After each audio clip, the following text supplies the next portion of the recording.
hey, I haven't seen you for like 3 years, but do you want to be in a band? Have you ever heard of these people called New Kids on the Block? We're going to be like that. I was like, well, what do you want me to do? And he goes, can you sing? And I went, don't know, let's try it anyway. And then it just happened, you know? Few people have lived a life like Shane Lynch. Growing up in Dublin, Ireland, Shane was just a kid with a love for motorsport. Somehow, he found himself as one of the faces of Boyzone, one of the biggest boy bands of the 90s. He was living a life most people only dreamed of. While Boyzone took Shane around the world, success brought more than sold-out crowds and platinum records. Looking back, Shane describes that season of his life with one word: darkness. Standing on stage in front of 20,000 people, I'm the loneliest guy in the world. What got you out of it?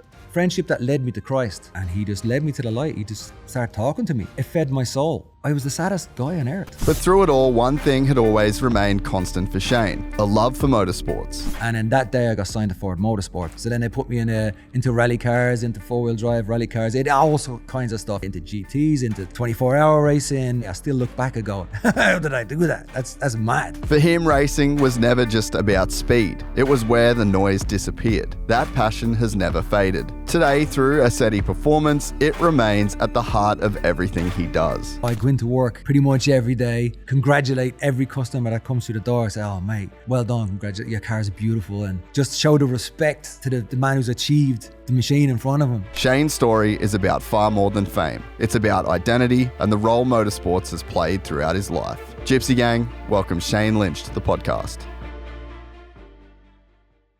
I cannot stand over-the-top YouTubers that start every single video with like, subscribe, smash that like button. I never, ever wanted to be that guy. But in the 7 years that I've been doing this, I would see over and over and over the comments that say, man, how does this channel not have more subscribers? And on the Jett Lawrence podcast, I finally caved. And I asked the Gypsy Gang to check to see if they were subscribed, because we have the data and we know that 70% of the people that watch this podcast regularly aren't subscribed. And I was really interested to see what would happen if I just straight up asked you at the start of an episode. Well, it turns out exactly 4,100 people subscribed to the podcast off that one episode alone, and 7,000 people subscribed last month. So thank you very much. And subscribing to the podcast is something that you can do completely for free, but it actually has a pretty massive follow-on effect with everything that we do. That number is in every presentation that we give to sponsors. It's in every presentation that we give to guests that we're trying to get on the pod, and a whole lot more. Those 7,000 subscribers that we got last month finally pushed us over the 100K mark on this full show channel, taking us well over 350,000 subscribers on YouTube in total. So if you still don't know whether or not you're subscribed, double check now, and thank you so much for watching. We're on, mate. We're rolling. Yeah, we're rolling, man. Always rolling. I think we roll. I roll 24 hours a day. I know, it's been good already. I've been enjoying it. So, mate, welcome to the podcast. Thank you. You're in London on fresh off your last show for now. Yeah, it's a funny concept called Last Show, and I think me and the Boyzone boys have been last showing for since we began. I don't know what that means. Our big stretch into the world was early 90s, 93, into kind of completion of world travel to year 2000. Yeah. And from then on, it's been patchwork. It's been a patchwork of different styles of life that I've led, different industries I've got into, and then always kind of reverting back to the world of music somehow. And this weekend has been a massive one. It's been the biggest weekend of our lives, really, for the visuals, for the size, for the enormity of what 33 years of music has given us. And the Emirates Stadium, to play a stadium is something magical. We played 2 nights there, and it was mind-blowing. But mind-blowing and weirdly easy. Yeah. And I say weirdly easy because you forget how inheritedly you become a person, or you adapt to a style of your job, your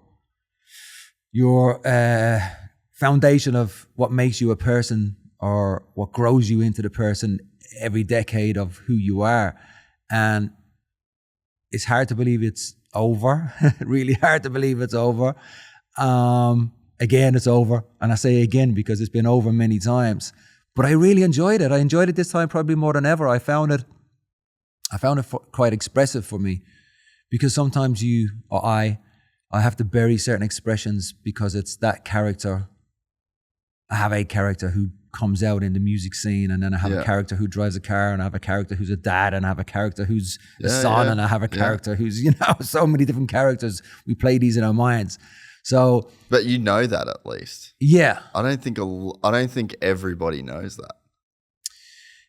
It might be hard to find through individuals, but I'm 50 years old, and I guess I haven't found it now. Oh my gosh, I'll be a lost soul. Yeah, and probably because of the extremes of what you've had to go through, right? Like if you think about the, let's say, average person, quote unquote, as someone that's not playing the Emirates Stadium, that's on a very extreme scope of life, right? The average person that rides the tube every day, that goes to the same job and has this, maybe you might play one role, even though we all do play these different versions of ourselves. Yeah. They'd be a lot closer together. Whereas yours are very, very far apart. The version of you that's a dad to two girls versus the character that you play on stage in front of 50,000 people. That's quite extreme. So maybe that's why you're more aware of it than most, maybe. Yeah, fair chance on that. And but weirdly, my girls are with me and they're backstage, and I'm still their dad, and I'm about to walk out there, and they're, have a good show, Dad. And it's like, oh, thank you. I'll see you after. I'll see you in 2 hours, And I guess your adjustment is super important, because you have to find this element of, is it stardom? I don't know what it is. An element of, these people are here to see you be the best version that they think you are. And then you've got 50,000 people thinking also, like they think differently about who I am because of the things I say, because of the way I act, because of the performance I give or deliver or don't deliver in some people's minds. Yeah. Like some performance could be like, I feel great with that. And then some people can say, that was a bit shit. I mean? So saw him in 2002, he's way better. Yeah, exactly. And there's no kind of please. One thing I've learned is, without a doubt, no matter what you do, you can definitely not please everybody. The greatest version of yourself one time can be the shittest meeting someone had with you. And that again is adjustment in your mind of, okay, how do I feel about that? How disappointed am I in myself? How disappointed I should be? Should I even care? Should I care about that? Should I care about that person who didn't like me? But then I'm a soft touch. Of course I care. I care about people. I care about all of that. And I guess that's where you've got to kind of station yourself in some kind of predicament of what comes next and how do I adjust to that next moment. But it was an enjoyable experience. Amazing. Yeah. Amazing. Everyone said it was great, eh? Amazing, yeah. And I think it was raw, it was emotional, it was real. I think one thing Boyzone as a group has always done is gave you reality, gave you us. And we are kind of no holds barred. We're quite honest as a band. We're quite honest to the point of where I was born and raised in a household. I've got 5 sisters, leafy suburbia Dublin, and I'm the son of a car mechanic. I'm a car mechanic myself. I worked under my father's roof, under his garage. I earned my trade as a car mechanic. I grew up on motocross bikes. I grew up on petrol lawnmowers, or I grew up, you know what I mean? That's what I did. Yeah. That was the world who I was. And I got an opportunity and a chance to be in this thing called a band. Now, music was not my forte. Music was not a thing of a dream. Music was not something in my world where I went, I want to be a rock star, pop star, whatever star. I didn't have that. I enjoyed hip hop, reggae. Like, my backstory of music is 1988, 12 years old. NWA, straight out of Compton. Yeah. What is this? Yeah. What is this music? Yeah. You know, in Ireland, rock, renowned, historical bands. That's what Irish heritage is. Yeah. And I found myself, MTV arrived on my channel for the first time. And I was like, wow, there's a whole new world out there. Yeah. And I bought into it. I bought into it hard. And that kind of urban music gave me an identity, because I didn't feel the world of rock, didn't feel the world of Irish music. Maybe traditional Irish music, yeah, but it gave me a different flavor. Yeah.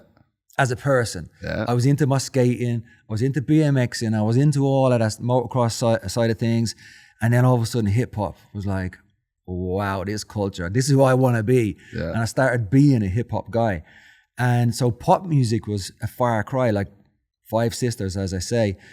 So in my house of Five Sisters, of course there was pop music. Of course there was the idolization of these boys, and Straight Out, which is New Kids on the Block. Yeah. Straight Out, of course. From the USA came these guys, the Golden Boys, and my sisters loved them.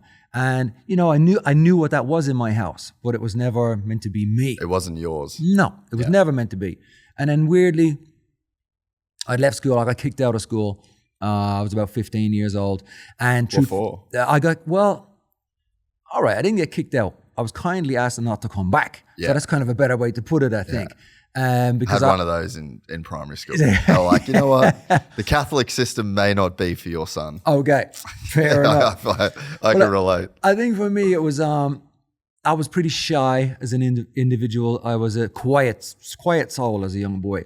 And I couldn't read, couldn't write. I'm massively dyslexic. So I struggled. Really? Yeah. Still Can't read and write. No. Really? Yeah. So I struggled through the system of schooling, but I was a great sportsman, top of my game for any track and field, and no matter what it was, because that's the only ability I had. Were you hurling and all sorts of shit? Irish football, not so much hurling. Yeah. It was probably a bit too tough for me, the hurling. Like, I didn't like the slap of the stick. Like, hurling's no joke. You know what I mean? Joke, eh? No joke. I liked my teeth at the time. You know? And kind of basketball, kind of all that kind of stuff. And I was good. I was a good athlete. Yeah. And that's what kind of got me through the stages of not being able to perform academically, the kind of schooling system when, they figure it out kind of for you. Yeah. We just spent over a month across Europe earlier this year, and it was carnage. A new city every few days, a different bed every night, eating wherever we could get it, and half the time I genuinely didn't know which day it was. We hit 5 major events and did 18 episodes of the podcast. One of the things that kept me going though was the scoop of AG1 in the morning. 8 ounces of cold water before anything else happened, and I was ready to take on the day. 75 plus ingredients in the new gen formula, clinically shown to support gut health and fill common nutrients gaps. I have it every morning on the road or at home, and that gut health bit is the real win for me, especially while traveling. Visit ag1.com/Gypsy Tales and get a free AG1 flavor sampler and a free bottle of vitamin D3 plus K2 in your welcome kit with your first AG1 subscription order. That's drinkag1.com/Gypsy Tales. And then, there was a guy who I was in school with. He was like, hey, I haven't seen you for like 3 years, but do you want to be in a band? And I was like, well, what do you mean? And I go, it's not my thought process. And he goes, nah, have you ever heard of these people called New Kids on the Block and Take That, our UK band? I was like, yeah, I've heard of them. Well, we're going to be like that. I said, well, what do you want me to do? And he goes, I don't know. Can you sing? And I went, don't know. Like, can you dance? I said, I don't know. He says, well, let's try it anyway. And that's the weirdest entry into the world of what I've just finished a stadium in, I think, 33 years ago. I was like, I don't know. And then it just happened, you know? Fucking mental. It's so unusual. Yeah. And to end up doing something that would exceed somebody's wildest dreams, but you never dreamt it. Never dreamt it. Never had a dream of that. If anything, I was going to be in another crisscross or something. I'm like, that'd make me what? Come on. Yeah. You know, I loved hip hop. I loved hip hop. And this boy band idea was so unorthodox for me. So it was an extremity of far cry from what my character was. Yeah. I was baggy pants and loving life. And then all of a sudden I was like, okay, it's a clean cut imaged band. And I guess I conformed from 1993. I conformed into a character of what I'm supposed to look like. And then about 95, I went, I can't do this anymore. I've just got to be me within that style of music. I've just got to do me, whatever that is. And that's where I think I really found my place. Yeah. I found my purpose in music. I found my reason why I was acceptable there. It was very different than the other boys, but it was something. I had something tangible that I could believe in myself, because I didn't believe in what I was doing. I was like, oh, it was just awkward. I couldn't find my way there. Yeah. And then they allowed me to switch. They allowed me to be the slightly different one in the group. And then I became, okay, I've arrived. That's awesome.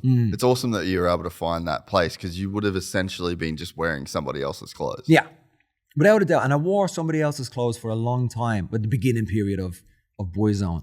And then, we kind of came to the UK. We came to London, and I started to meet the kind of cultured people of the UK who are still my friends today, and from different groups. And they were more urban. They were more into what I was into, and they gave me that influence of just bringing who Shane Lynch was in this band called Boyzone. This little Irish Catholic boys, innocent, into the world of the UK and the rest of my urban influences. Dude, what a wild story. So let's go back. Yeah. So it was funny. So I'm driving the other day from Belfast back to Dublin, and I'm on the Ox. Like my mate Nixon, Irish, and he's like, you navigate and play. I'm sick of playing the same shit. Right. So I put on like my 90s fucking rock mix, you know, and then Linkin Park comes on. And so he's like, I haven't listened to this for so long, and he's got a son, and he's like, I need to show River this. Right.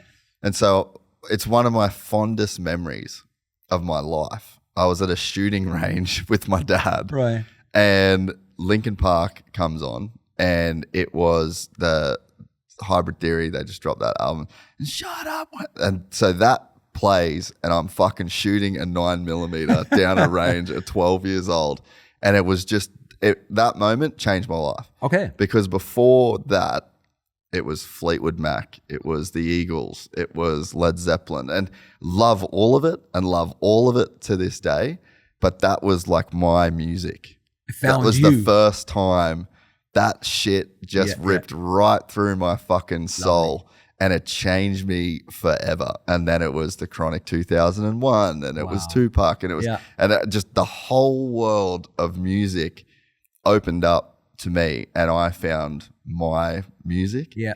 And that's the same experience that you had. And I think like when so many people, music can be that for them, and it can totally, like, what yours is Joey Badass. That's like one of your favorite.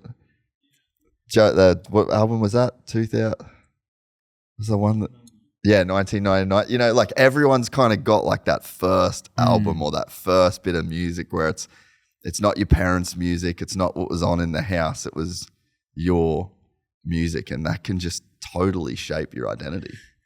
Absolutely. It gives you the character that you feel confident in, I think. And music is incredible. Music is just a wonderful, wonderful thing.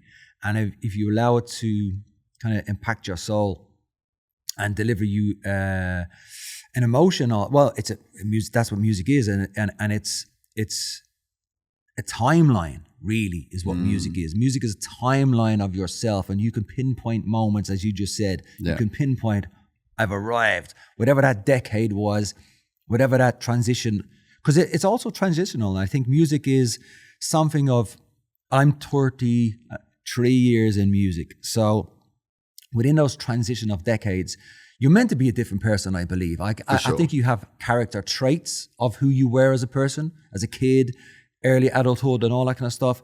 But you have to take the next step. And music can help you to do that. And all of a sudden, music I didn't like 20 years ago is now like, oh my God, this is a beautiful record. Yeah. Like I wouldn't bat an eyelid at that 20 years ago, but now whatever DNA is transformed, and I'm like, oh wow, this is amazing. And I think that's important to recognize that too for yourself, 100%. And then you can understand your own timelines and change of your mind, your growth, your maturity or lack of it, whichever way you want to look at it. Some things that you hold on to, and some things but maybe ain't that good that you hold on to that sound and that music and that emotion too. And then sometimes you got to release and let go. And it really is a time period in life, music. Yeah. It becomes a certain soundtrack. It's almost like, we all think we're the main character in our movie, right? And we are. And it's like that, but music becomes the soundtrack of your life. And I mean, at that time, I remember I was such a troubled youth, and you have this dude just screaming, shut up, into, and I loved it. And from that, it was like Limp Bizkit and Korn and System of a Down, like that whole kind of new metal. But I mean, I love listening to that now, and it's nostalgia, and it's a very comfortable, familiar feeling. But like that music doesn't speak for me in the same way anymore that it used to, But did it give you a sense of release, meaning whatever you were feeling inside yourself, then you heard them say it and you were like, yeah, I want to say that. And that's when you just start to go, I want to be on that stage. I want to do that music. I want to be that guy. I never felt like I wanted to, it wasn't like I wanted to perform it or anything like that, but it was just like it spoke for me. Yeah. Like it was communicating the things that I didn't know how to communicate at that time, And your music would have done that for a whole group of people as well, for completely different reasons. It's a completely different genre. It's completely different lyrics, the meanings, everything's so different. But there's so many people that Boyzone would have spoke for in that same way. There is, and we are told that all the time. We are told that through, be it beautiful letters or meetings in the street of people, and they tell us about the times that it got through them, their hardest times and their most beautiful times, from their funerals to their weddings, from their disappointments to their joy, and we forget often how impactful that is. And I think anytime I stand on stage, I do my best not to be glorified myself. I do my best not to be the individual that's taken on the stardom. I'm trying to deliver your emotions. I'm trying to deliver your story. I'm trying to deliver what you and why you and how you like these records or this particular sound or this particular song. I'm trying to give that back to you so you remember those moments in time. And I don't ever want to stand on that stage and think, I did this, because I didn't. Yeah. I didn't do anything. What I did was I was allowed to be a pawn or a part or you're a deliverer. Yeah, you were the medium. Yeah. I'm a deliverer of something for somebody else. And I've always tried to maintain that mindset, because you can get it so wrong by standing there and going, I am amazing. Yeah. And it's not that. It really isn't that. And it's hard not to feel that way, because at the end of the day, people have turned up to come and see that, but it's not. They've come up to hear. They've come up to hear their past. They've come up to hear their own story, actually. They've come to hear what they remember about life. And as long as you can hold that a little bit, I think you'd be okay as an artist. And I believe you when you say that, because you're this incredibly famous guy in the UK and in Ireland and like in this bubble, right? Like, and you can live in this bubble, and so many celebrities and artists, they just stay in the bubble and they chase it forever. But you went, I'm going to be a fucking drift car guy, and I'm going to like, you chose to put yourself in places where so many people wouldn't actually give a fuck about you. And if you really were doing it for the stardom and that, like, look at me, like I'm the guy on the stage, you wouldn't have gone to these places where people don't really listen to Boyzone, Yeah, it's a fair observation, because But also, don't forget, you have to earn your stripes. There's no joking around in race cars and bikes and all that kind of stuff. Yeah. And it's the true passion of me. I think that's, you know, that runs through my veins. That's what gets me going. That's what I watch on telly. That's what motorsport's my real life, I think. Music is not, it's a pretend life. It's very bloody real, but it's not it's not my go-to happy place as such. And to get an opportunity in kind of late 90s to drive real race cars, lucky to be so big, lucky to be so accepted into opportunities where these big teams gave me a chance to come and drive their race car. And it was a touring car, a British touring car, originally kind of late 90s. They said, "Oh, come down, we'll do some media around it." And I put in some hot laps, and they were like, "Dude, you're not bad. Like, you can kind of drive, you know what I mean?" I went, "Oh, thank you." And they said, "Would you want to do some more?" And then from there, doors opened. Yeah. Doors incredibly opened. I think I drove for Ford Motorsport for a couple of years. There was this race. This is my, I suppose, I'll say claim to fame moment. I guess we all have one somewhere. My claim to fame moment was there's a show called Autosport Show. And that's a UK-based show, car show, biggest car show for 30 years. What was it called again? Autosport. Yes, before Top Gear. Yeah. Yep. And it's a big live show as well that in a city called Birmingham here in the UK. Yeah. And they invited me down to be a guest driver in their celebrity race. And I was like, oh, wow, what an opportunity. It's about 1998. And I turned up to do this guest race. And it's only for fun, in fairness. It's only a big indoor arena and it's a bit of fun and it's all that kind of stuff. So when I was turning up to do this race, I expected the caliber of myself, like artists, TV presenters, radio DJs, you know, just of that style. It wasn't. It was some of the best drivers in the world. You had John Cleland, which is Alan McNeish, but these were touring car drivers, Le Mans drivers, world-class rally drivers like Alistair McRae. You had the boys. Like, you had the serious boys. I was like... And this guy, Shane Lynch. And the pop star from Boyzone. And I said, okay, fair enough. So let's call him the clerk of the course. He said, look, boys, this is for entertainment purposes only. There's a big crowd there. Have fun. Enjoy yourselves. Shane, what we're going to do with you is we're going to put you at the back and don't get in the boys' way and that kind of thing. So I said, hey, no problem. I was a rear-wheel drive guy. I had a A86 twin cam Corolla for my first car. That was one of the things as a car mechanic as a kid. I was about that life. And we were driving these cars called Caterham 7s, and a Caterham 7 is a rear-wheel drive.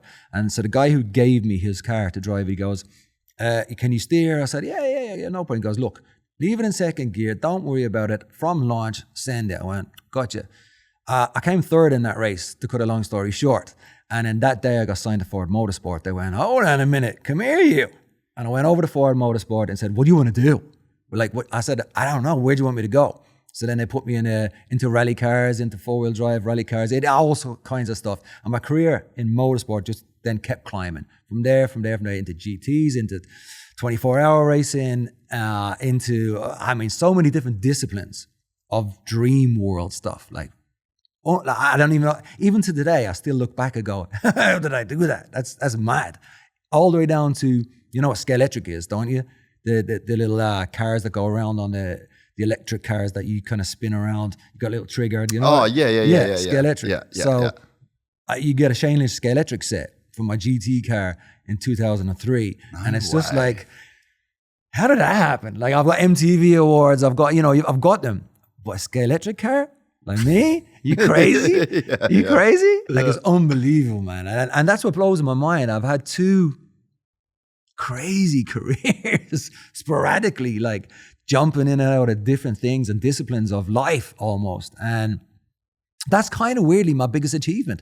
Although I've played the Emirates, that wasn't my achievement. That was the people who came. Yeah. People came, they gave us that position. They gave us the opportunity to, fill that stadium. But this was me. I'm holding the wheel. I'm selecting the gears. I'm weaving in and out, and I'm taking trophies. And that's more me than anything. Plus a team, plus a car doesn't break. Yeah, plus, but once you're out there, yeah, that becomes it's on your head. Yeah. And I think that's another I only look at that when I see it, or I'm going to talk about it. Yeah. You know, when I get into those backstories, I go, oh yeah, God, that's pretty sick. You know? Dude, it's just so strange to have someone, and none of it's accidental. No. There's obviously so much work that goes into it, right? But it kind of is accidental in a way. I think it's more than accidental. It's a blessing. Like the truth is, I'm a God-fearing man. I'm a Jesus-loving guy. And when I look at my life, no way was this me. It's not my doing. This is just blessed. It's blessed because, you know, I left school, no reading, no writing.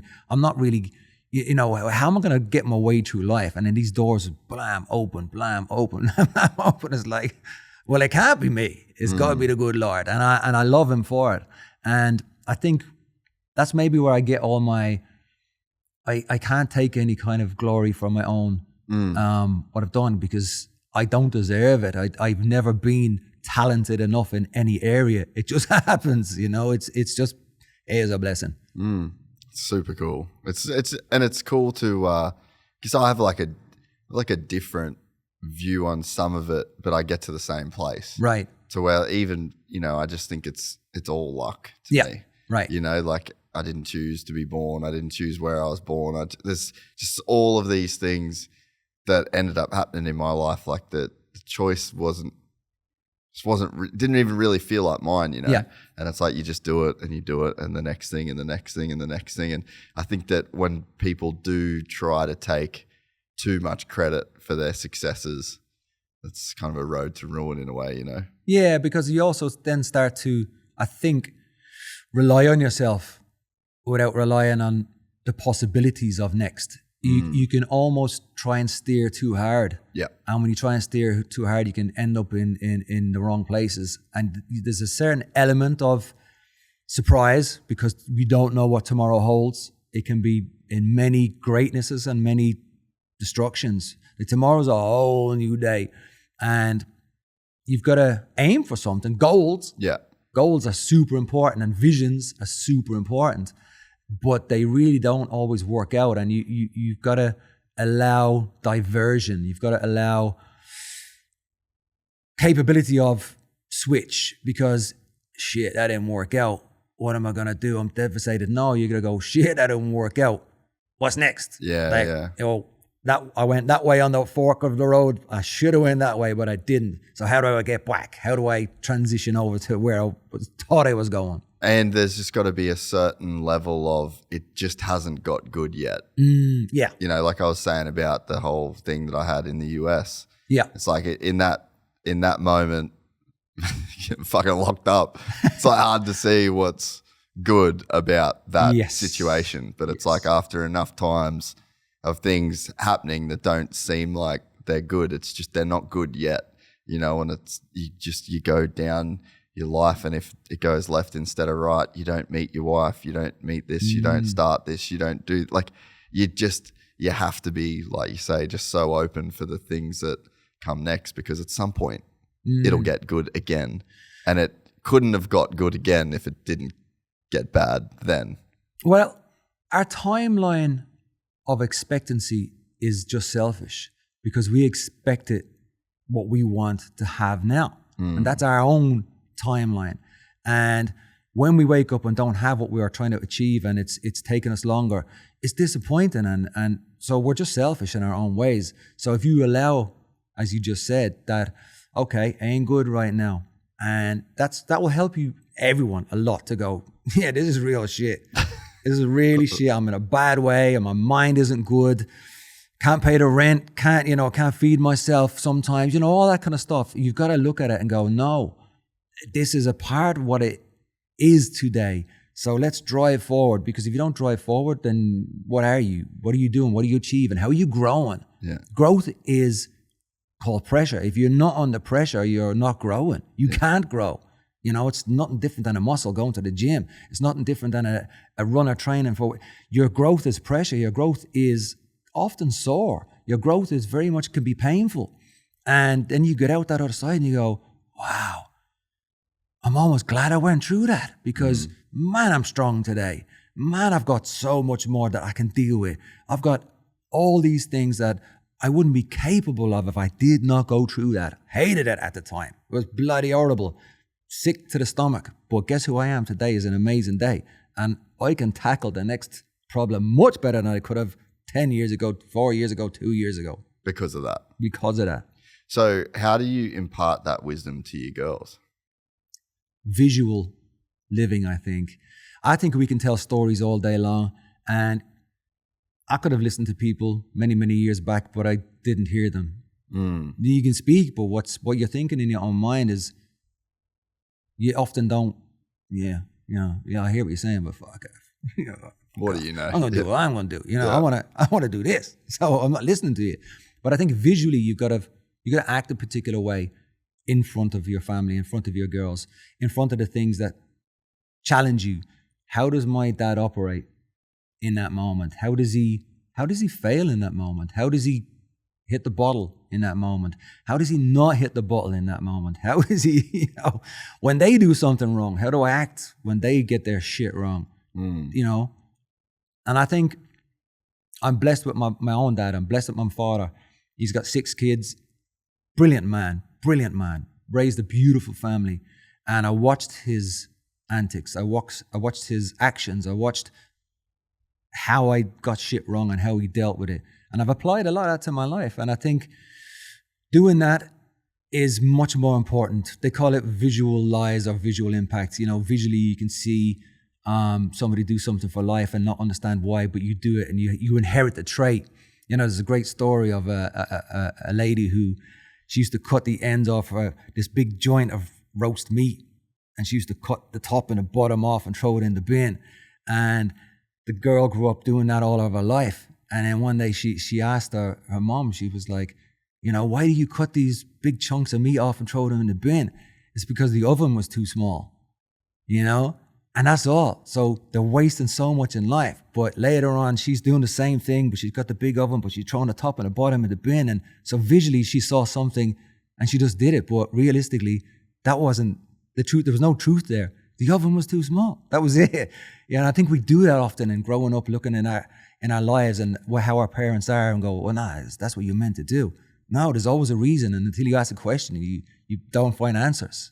That is insanely profound and just ridiculously simple. Like that's is that like an old Irish tale or like is that? No, I heard it many, many years ago. I heard it and I was like, wow. It's so true. Yeah. It's so simply, beautifully, easily true. And if you don't ask a question and you just do it for the rest of your life, it's like, I don't know why I do that, but I don't have to do that. Okay, I don't have to do that. I just saw people do that. My mom did it. That's awesome. So I want to talk a bit about growing up in Dublin. I've just been there. Yeah. I was just there a short period of time, but I got some great friends, great Irish friends, and just a small island that a lot has come out of, a lot of culture and just some fucking good people. And there's so many Irish in the US. There's so many Irish in Australia. There's so many Irish here.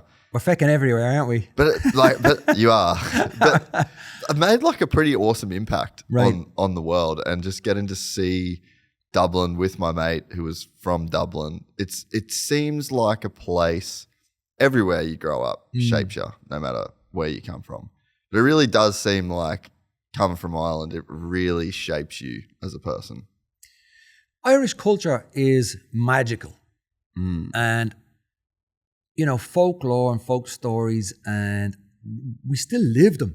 We're still about that life. What is that? I don't know. Maybe we haven't been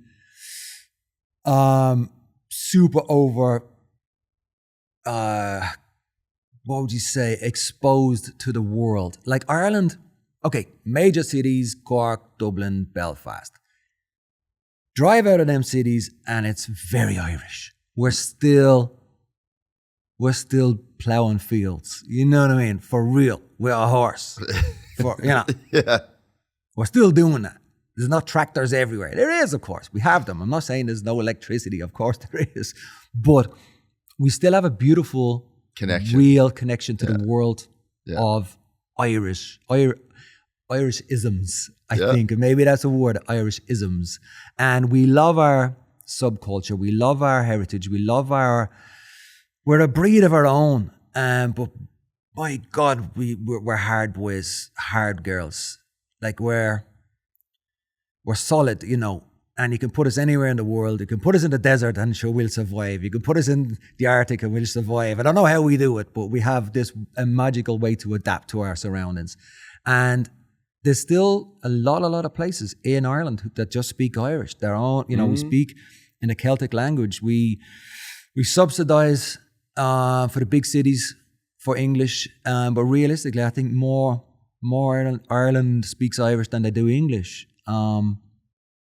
Well, I feel like kneecaps really have an impact on that front too. I'll have a little handbrake up on them boys personally. I think they're great for pushing forward on some Irish united front of belief, but not necessarily a global interest in anyone's right way forward. I think they're trying to hold on to something that's not, you know, I've listened to some of their stuff and I'm like, personally, there's nothing really tangible about that unites a nation or unites a world. I think it's a bit segregated and they have their reasons for all of that and fair play. Yeah. But I don't think it's a good way forward. I don't think it's, you know, it's kind of like doing this a little bit too much when we're trying to take care of the world and they're trying to say, fuck the world, almost, that we are Irish and we are this.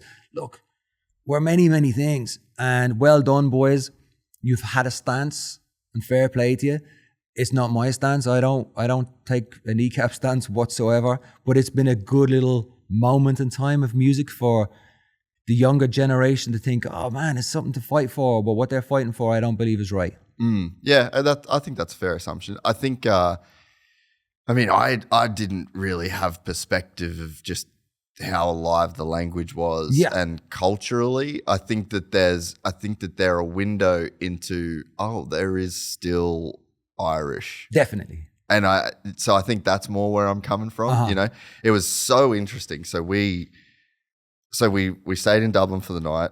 We trained at SBG, which is the famous, like where McGregor trains, like the MMA gym, which was fucking unreal. So like that was a cool Dublin experience. We went and did some jiu-jitsu there. And then we drove up to Belfast. And then so we had a guy who he served 6 years in prison. He was imprisoned at 18. He was a member of the IRA for firebombing. Got caught with a firebomb red-handed. Wow. 6 years in prison as a 18-year-old. And I mean, I'm so fucking disconnected from all of that. Like I grew up in Australia, lived in America. Like that's not a thing that, I mean, I knew what the IRA was. I knew that there was a struggle just like so many places in the world, especially with colonialism, right? Yeah. But I never have had a connection to that struggle. And this was really like an immersion in what that was like. Right. And it was so fucking interesting. And man, I took so many photos of just murals. The whole city. Yeah, it's incredible is fucking murals. Yeah. And you've still got the peace wall, which doesn't seem like there's much peace about a wall that divides two sets of people. But there's the peace wall, and then on this side, you've got the Protestants, and then on this side, you've got the Catholics, and it is very much still alive. And just the amount of murals and the amount of discussion and it's so alive in a way that I found incredibly surprising. Okay. It's alive because generational history is real. You can't deny that, and I understand that. And I think for me personally, I do have a disconnect to it all. I'm 30 years UK based. Yeah. I grew up in Dublin, of course, but the troubles were never in my actual Dublin. Life. Yeah. Well, they kind of were. It depends on the family you grew up in. Yeah. Okay. It depends on what you concentrated on. Yeah. And I think this goes back to what I was saying about the joint of meat. If you grow up in a household and you're concentrated on something that's inherited in you, then that's instilled in your DNA. And I understand there's so many people who have gone through hard times in life, from Catholic and Protestant side of things, and a real war in their lives, in their family history. It was only 30 war. years ago. 90, was it 96, 99, 96? I mean, it goes obviously way back. Yeah. But I think in general, if your legacy of a household that you're in, you will carry that generationally. Of course you will. I didn't have it. I'm more personally of a peacekeeper. I'm a blessed be the peacekeeper. I don't like fall out with people. I don't like fighting with people. I don't like to disappoint people. There's all of that. I did a beautiful thing. So the Falls Road, the Shankill Road is what you're talking about, Protestant Catlin, and the split down the middle. And at night they lock the gate. They lock the iron gates between the two because obviously people have to pass through during the day.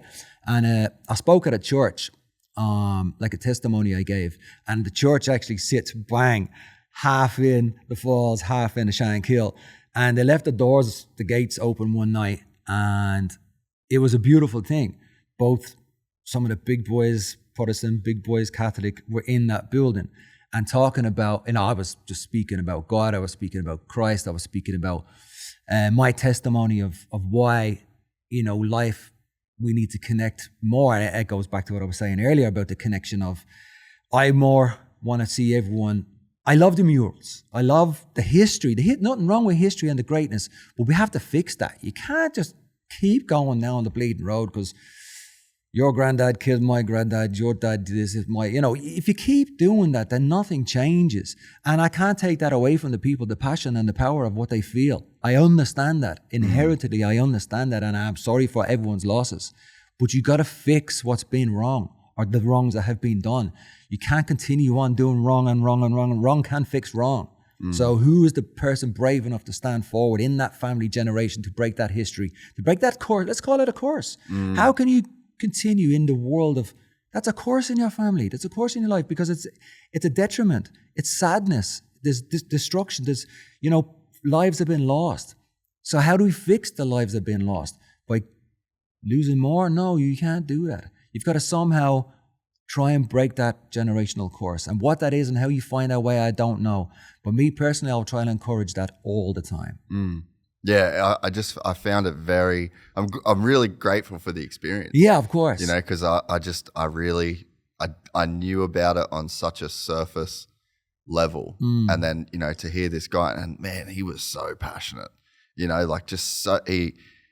his brother was shot and killed. His best friend was shot and killed. Like, he was horrible. There's photos of him with Bobby Sands, and wow. He was so in it, and he was still so in it. But then you've got this guy that was just so passionate, right? And it was a 3-hour walking tour. So we walked for 3 hours all around Belfast, and 100 people stop. All right, just everyone. Yeah. Everyone saw this guy, little fella, walking around with his backpack and his newspaper clippings, and it was a really cool experience. But I was just, to your point, just shocked at how alive it still feels. It's real. Yeah. But you cannot break the reality until you break the reality.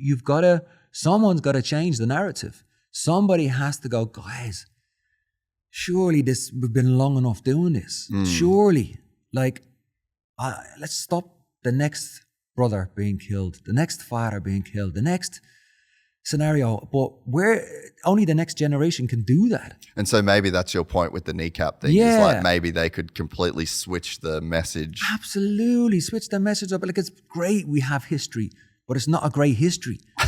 Yeah. So how do we do that? I don't know. I'm not the guy to do it. I'm not screaming from the rooftops, but it's a difficult conversation because the individuals is real for them. Yeah, 100%. And I've got to, I understand. I do understand. It's just, it's never been my life, and I'd love to see the next generation change that. So what's the Dublin you remember, and what was your experience of Ireland? My leafy suburbia Dublin is riding through cornfields on motocross bikes. Yeah. That's me, in the mud, no helmets, up the street on the back wheel. That's a real life for me growing up. I wasn't a bad child, but I was I said earlier, I was quite a shy individual. I just liked what I liked. I liked doing my own thing and living my own kind of style of life, really. It was beautiful. It was a beautiful place to grow up. I'm very, very proud. Inner city Dublin was quite a stretch From me, it was rougher and tougher.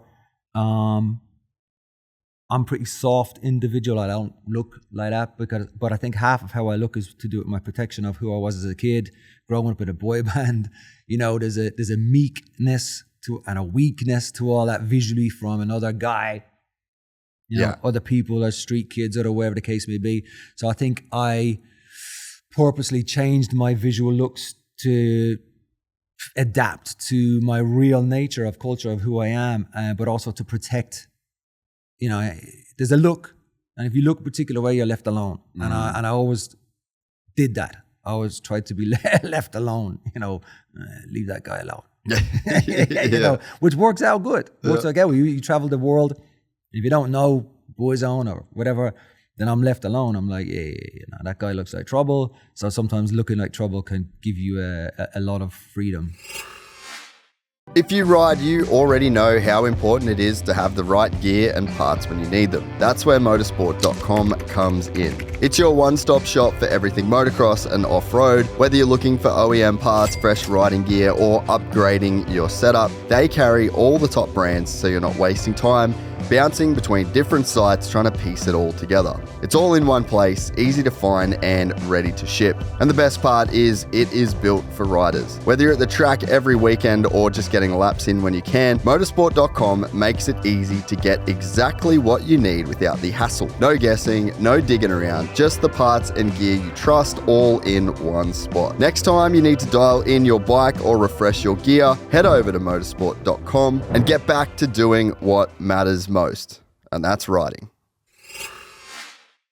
I don't know that I've ever heard anyone explain their look in that way. Okay. You know, I don't think most people that are like fully tattooed would actually admit that that's what they were going for. I was going for that all day long. That's crazy that you're very self-aware. Right. I don't know what I am. I think, you know, when I first tattooed my neck and stuff, I loved it. Like, I love how I look. I absolutely adore it. But it was mostly to do with not asking me any questions. If I look moody and mean and all that, they leave me alone. And it's worked until this look became popular. You know? And then all of a sudden I'm like, oh man, we all look like this now out here, you know? Yeah. And this was like in the late 90s I started to look like this. And boy band, late 90s, tattoos, hands, necks, is like, what's going on?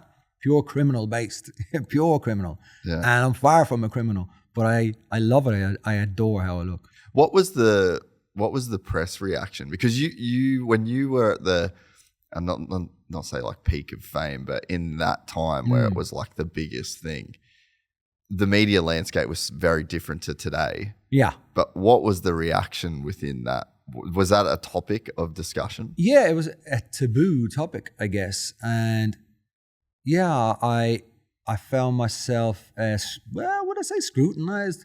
Perhaps not. There's two guys doing it in the UK, me and David Beckham. Yeah. Me and David Beckham were the two guys who were tatting our arms and tatting our necks and tatting our hands.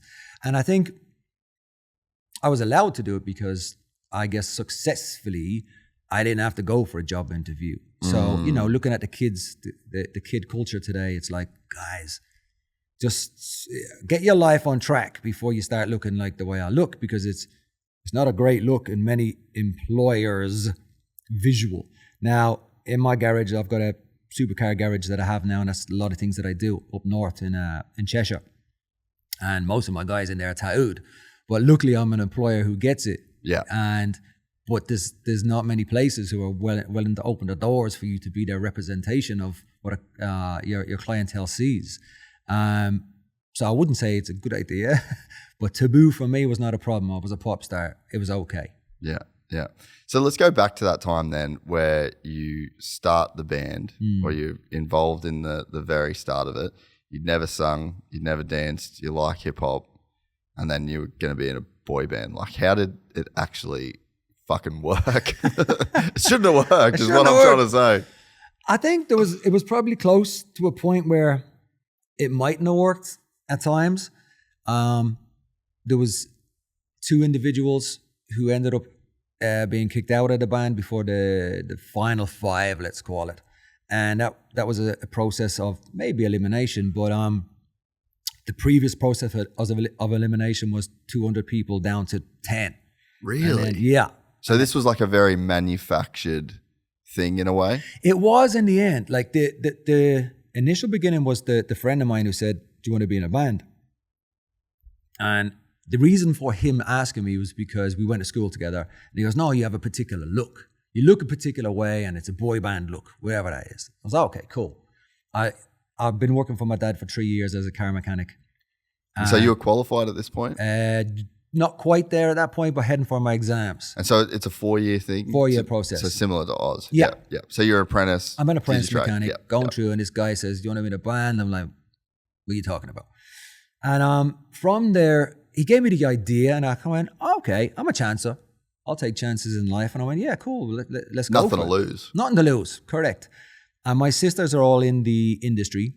Out of 5 sisters and me, there's only one who's never been signed to a record label, and one has never made an album and all that kind of stuff. All the rest of us have. Yeah, we're all been signed, all been with Sony, with BMG, with Universal. We've all made records. And they were in the industry. Well, not quite as there on a level, but they were always in those after school club dancing, Brit school. You know, God, like, how much did that piss them off? oh yeah, I don't know this guy. Fuck. What do you mean, Shane? Yeah. What are you talking about? And so I asked one of my oldest sisters, Tara. I said, listen, do you know any management? Do you know anyone who could be a manager? And she asked one of the main ladies, Twink was her name, and she used to be one of the big show band hosts and TV hosts of Ireland and stuff. And she used to work with her in different theatre shows. So she came home to him. She goes, yeah, I got this number from this guy called Louis Walsh. He's a manager of bands, you know. And he did like a show bands of Ireland, but his biggest act at the time would have been a guy called Johnny Logan. Johnny Logan is a European artist, somewhat global, but for the Eurovision Song Contest. Right. I think he won it. He won it twice, if not 3 times. So this guy, Louis Walsh, looked after Johnny Logan. And so I called this guy, Louis Walsh, and said, look, got this idea for a band. It's a boy band. It's an Irish boy band. It's never been done before in Ireland. And he loved the idea. And within 2 weeks, we've been on the radio and the newspapers looking for auditionees to come to this building and show us the talents and join the band. And I sat this side.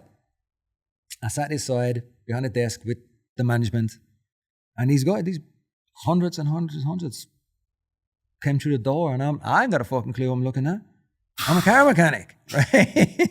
So I'm a car mechanic. So I'm looking at these boys, you know, what do you think of him? I got a pen and a pad. Can't write nothing in it, so, you know, I'm doodling, drawing pictures and stuff. And, you know, I'm saying, yeah, he's okay, he's this, he's that, but not in a judgmental way, just in a sense of maybe visuals and how they look and what I thought of their performance.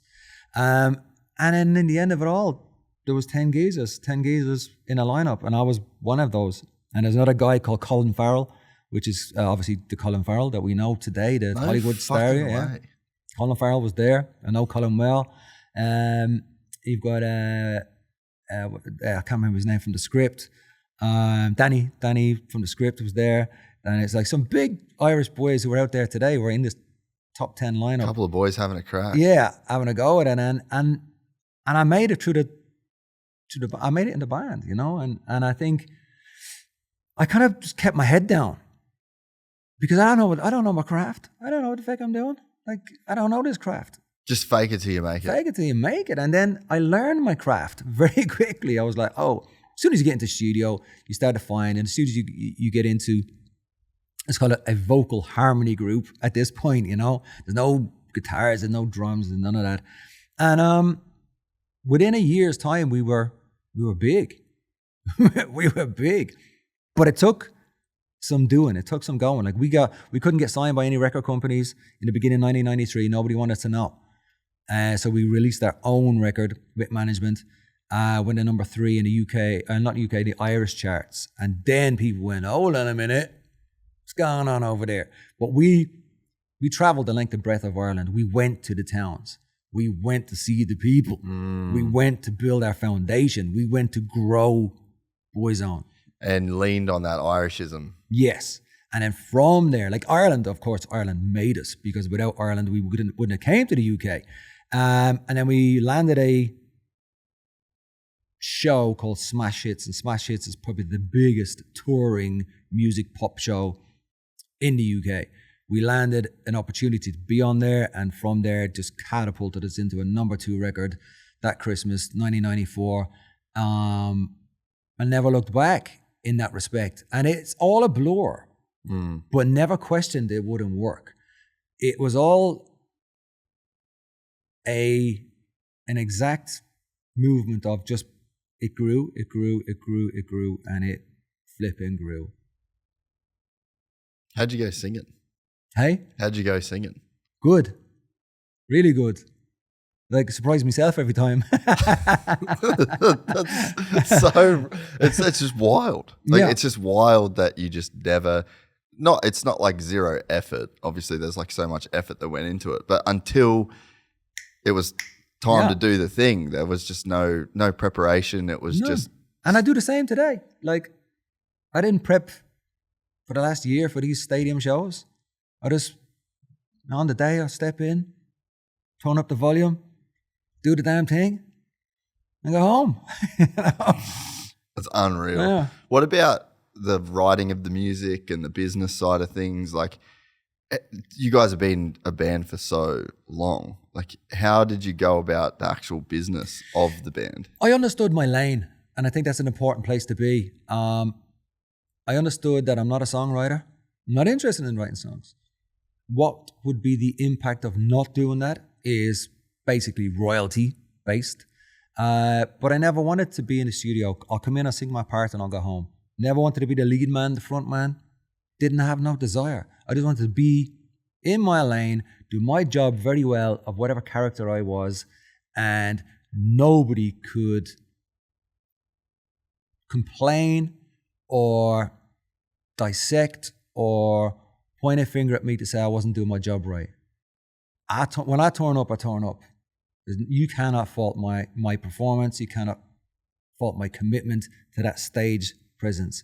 And that's how I became what I became.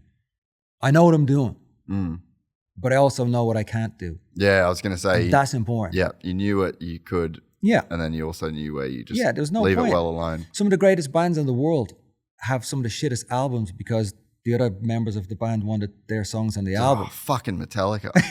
Yeah, right. Bro, no guitar solos on this album and no snare. What the fuck are you doing? What are you doing? Yeah, and this is the issue. You've got the best guitarist in the fucking world and you don't want him to play a solo.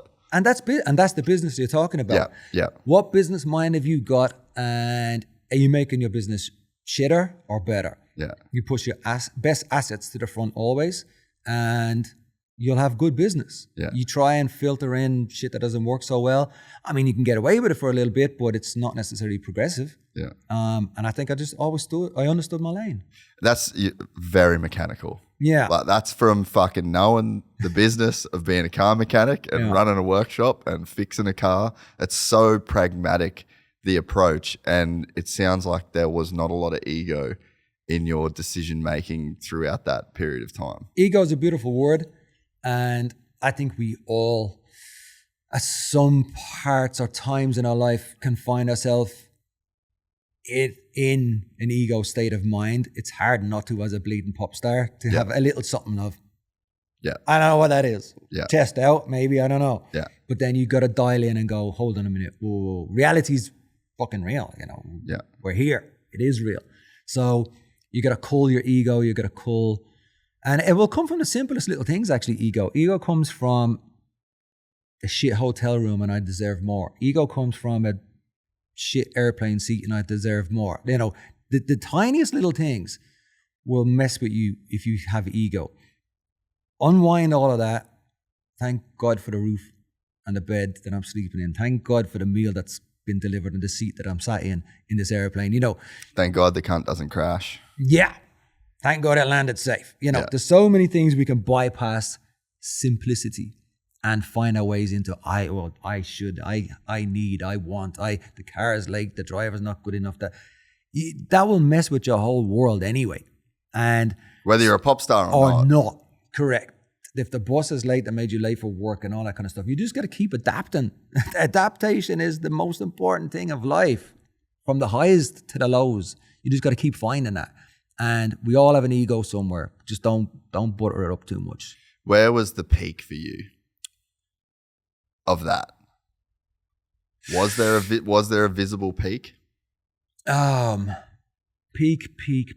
It's so difficult to find a peak because it kept going. You know, like in the late 90s was the peak. But then 2008 we came back, sold out 40 arenas. It's the peak. 2011, 2015, 2018, 19, a world tour. Weekend just gone. It's all peaks. And there's no significant moment other than we keep being successful. What about ego-wise? Was there peak of ego? Was there a point where you were like, you really had to knock yourself back down off that perch? No, not off a perch. I think out of darkness. So my peak of ego became more of the underworld. So I think in the late 98, I started to enjoy being horrible.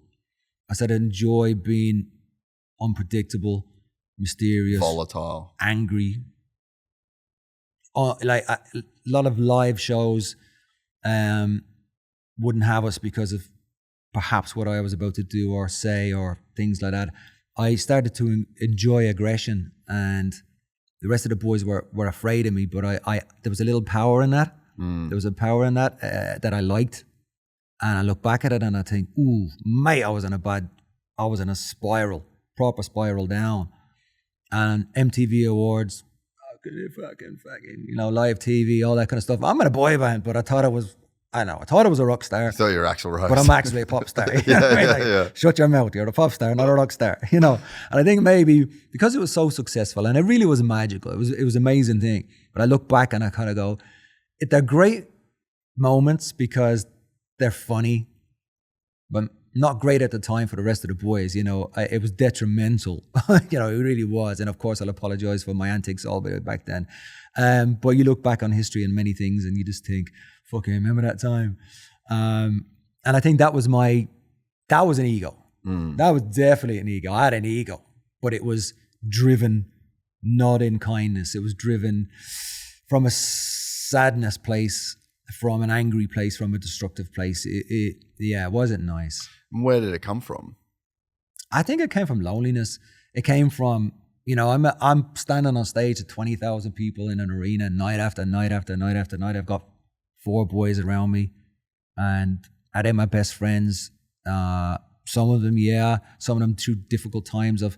I think in the time those 90s, we as we all grew as members, as we got older, from 15 years old up to 20, as that kept going, our interests in each other changed. So our best mates were different times of the band, year after year. And I think in that, I found myself maybe a little bit more distant from the rest of the boys. I'm standing on stage in front of 20,000 people and I'm the loneliest guy in the world. Didn't like myself, you know, didn't like what I was doing, where it should be the most beautiful place, the most exciting, exhilarating place to stand there and go, wow. But I think that's where I didn't have the look at me. It was more the, who the fuck am I? Who am I? What do I like? What do I know? What do I watch? I haven't drove a car in 6 months because I've been on airplanes. My whole world was taken away, that what I knew Shane Lynch was. That was gone. I didn't understand who I was anymore. I didn't know. I was like so lost. So lost. And that's where I developed this anger and this something which was giving me, what was it giving me? I don't know what it gave me. The control, I think, that's a real thing. Like, I mean, I probably can't relate. I obviously can't relate in that way, but I mean, I've definitely felt at times in my life where my life wasn't my life. Yes. And I, on paper, had so many of the things that a person would want in life, and you start to get a little bit of success and you start to get notoriety in like a certain lane, but it doesn't feel like yours. And especially when, and I think I get to be myself in this as much as, you know, I can. but there's obviously things you don't talk about. And there's like a private version of it, right? But you still end up being a thing to other people. Yeah. And they make their mind up about who you are. And then the line gets blurry and you don't feel like your life is your life. You feel like your life belongs to millions of fucking other people that expect you to show up in the world as this person on this day, on this night. And I mean, yeah, I had a patch where I went through, it was like some hard times personally.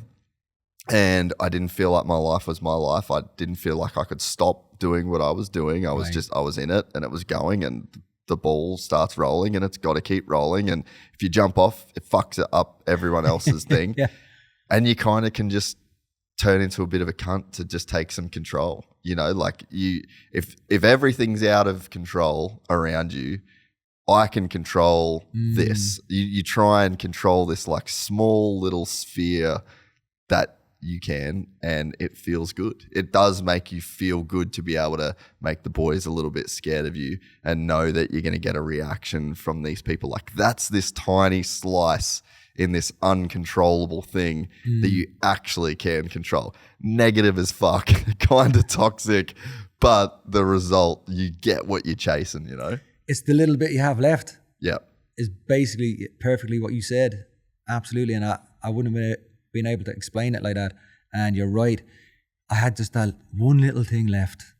Whatever I was trying to control or how I was trying to do it, I don't know. That's all I had. And it was destructive, but I liked it. Yeah, it does feel good. Yeah. Weirdly. Yeah. But it can't go on forever. No, it can't. And it didn't, thankfully. It really didn't. Complete 360 or 180 actually. I went back to hopefully I'll not do a 360 all the way back there. 180. I'll stick with the 180s, mate. Go that way. Yeah. Back to life. And what got you out of it? Friendship. Friendship that led me to Christ. I understood the dark. I understood the dark world. I understood the underworld. I know it's real. You know, I think one of the most beautiful things is however you are in life in terms of spirituality. Yeah. What is that? What is spirituality? And you look at all of the, what is good, what is evil, what is the devil, what is God, all that kind of stuff. And then you've got the people in the middle who kind of ride the waves of that. From mediums to seance people to tarot readers to whatever you want to do, card readers, all that kind of stuff. And they're actually closer to God than the people who are not anywhere near God because they understand it's real. They might not believe in God. Those of the underworld, satanic scenarios, they might not believe. The word belief is so important. Yeah. Because when you believe in something, that's your belief. I understand the darkness is real. I now believe in God. But there was a time where that was so involved in my life. And that's what made me destructive. That's what made me kind of dark and sad. And it will take you and destroy you because deception is real. The devil is real, deception is real. And when I understood and knew all of that is where, well, okay, that if there's a dark, there has to be a light. Yeah. Where is that? How do I get that? And then through a good friend of mine called Benefato, he's a singer, UK-based singer, house music, and he was a Christian all the life that I've known him. And I got in a band with him in about 2002, and I was dark, and he just led me to the light. He just started talking to me, and he started talking to me about just the biblical verses and what it meant to my life today. And it started to feed me. It fed my soul. I had everything. And I'm happy. I had £1 million houses, Porsches, Ferraris, Lamborghinis, blah, caviar, champagne, everyone, let's go. And I was the saddest guy on earth. And nothing was fulfilling these empty spaces. Nothing of this earth was filling those empty spaces. And his little Bible verses started to do that. They started to change my insides. I was so hungry. I was hungry for his word. I was hungry for what he was telling me because it was doing something to me. And the more I listened, the more I learned. And then I met my wife then, early 2003. And she was of the same kind. She was God-loving. And she led me to a place of warmth, sanctuary, a place of belief, a place of substance that was not tangible, substance that was spiritual. And I could not get enough. Like, I could not get enough. I was mad for it. Now, at the same time, still slipping back and still coming forward and slipping back and coming forward. It's a journey. It's a journey. You know, this brick wall that you build up in front of you, it'd be scary if you just kick it over. Real scary. Then boom, the wall's gone. It's like, whoa, what do we do with this? Fucking brick by brick. Yeah, you got to do this. Yeah. Take it down, have a little look over, and take it down and have a look over, but still hiding behind the wall, and then look over a little more, and before you know it, you're exposed, and before you know it, you can always see over here, but you're still protected, and before you know it, you're good, but there's still always a little wall somewhere that you can step over. You can step over it sometimes, but it's not blocking you from your way, and that's what changed my life. God changed my life. I know it's such a thing for people that I found God. But it's real, man. It's super real. And that's about 2003, late 2003, the 13th of November. I gave my life to Christ. And it's been a journey, but I rely on my Christ every day to be the person I am today. And without Christ, I'm nothing.